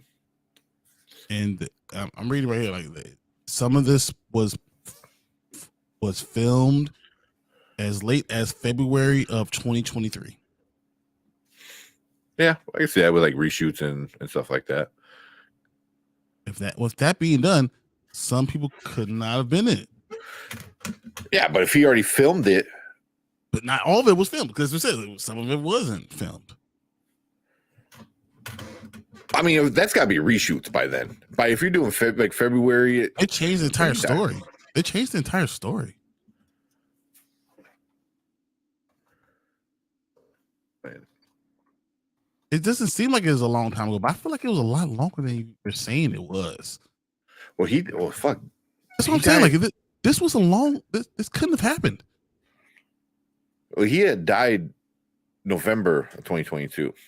So yeah, he couldn't have been in this. I mean, he probably could have been in a little bit if they were filming in September already. Some of it was September, some of it was November, some of this was February. Yeah. Just sad overall. Yeah. But I know. I mean, he turned it down. Yeah. So you know that's the thing is like he turned it down. I think as soon as he turned it down, the project should have been dead. You know, Amy Jo Johnson never gave an answer, and Austin St. John couldn't, leave the country. So either they all need to be there, and that's what I that was why I think after I was like, it would have been better if they were all there. That was just but it couldn't. But once again, they couldn't. Yeah, and then don't do it. Then don't do it. Like that was my thing. Is like it's cool. We got it. I enjoyed it. I liked it. You say did you want? I wanted this. I literally watched it twice now. I didn't want it. I'm glad I got it, but I didn't want it. I wanted all of them together. That's what I wanted. Yeah. You know what I mean? I really do what you're saying. Yeah. Like I got it. I'm like, and I like it that I got it, but it's not what I wanted. You know what I mean? I got you. It's like you want a steak, but instead you get a burger. You're like, yeah, close enough. Yeah. For now. I'm satisfied. For now. Like there's no for now. No, I know that with this. Yeah. you never do it again. But I mean, we are getting JDF's other movie, his last movie, The Legend of the White Dragon. Yeah. That's coming out soon, I think. So at least we get him kind of Power Ranger-esque. I really want to see the flute. I mean, I wanted that. I mean, that thing. Yeah. Yeah, I think his Legend of the White Dragon comes out September 2023. So okay, we gotta wait until then to see his last thing. But yeah, I don't know. I know it was super delayed because of them trying to get everybody. So, but because even with all this, with reshoots, it could have been done again. Yeah. I see. Yeah. So I don't know, but like you said, we got something good. We all enjoyed it. I think enough, but it could have been great. It could have been epic. Yeah. It could have been epic. It could have been like people were crying, people on the side like, I can't believe we finally got this, and we didn't get that. Yeah, like I said, it could have been that Luke Skywalker moment, that we got in Mando. It could have been that, because that would have been cool. No, I'm gonna go one better. It could have been. You could have got what I got for the next generation. Yeah, you could have gotten what I got. Yeah, just full on. Remember this? Yep. Yeah. And we all stand here together, and we all think about the two that we didn't have, but everyone else is here. Yeah. So this whole time I was like looking for my soundboard because I have like the best clip for this kind of movie. Oh, hi, member. There you go. The member berries. That's what we had. We had a big serving of the member berries. All right. But now let's get out of here. It's late. I want to go sleep. Yeah. Yeah. It made me sad, man. Made me sad now. Yeah, that's how I felt. No, I'm telling you, I paused it 3 times. Even between this right now with Tony and Brandon and Travis and everyone, I was happy some part of this. I was sad some parts of this, and then right now I'm pretty sad. Yeah, I'm pretty down. Yeah, I was all happy, and now I'm all sad. I'm sad. Oh man. All right. But yeah, leave a comment. Let us know what you think. But we are out for the night. Make sure you hit that like button, hit that subscribe button. We're on our way to 1,000, so we're gonna start giving away some cool prizes, really cool prizes. Prizes I had to ask Brian, are you sure you want to give that away? That good. I'm like, yeah, I got 2 of these. It's fine. Yeah. So make sure you hit that sub button. But we are out here. Appreciate everyone in chat hanging out with us and all the new subscribers, old subscribers. Appreciate y'all. But let's get out of here. Thank you guys, and we will see you guys on Monday. Later. Thanks, guys. Don't forget to like and subscribe. We out here.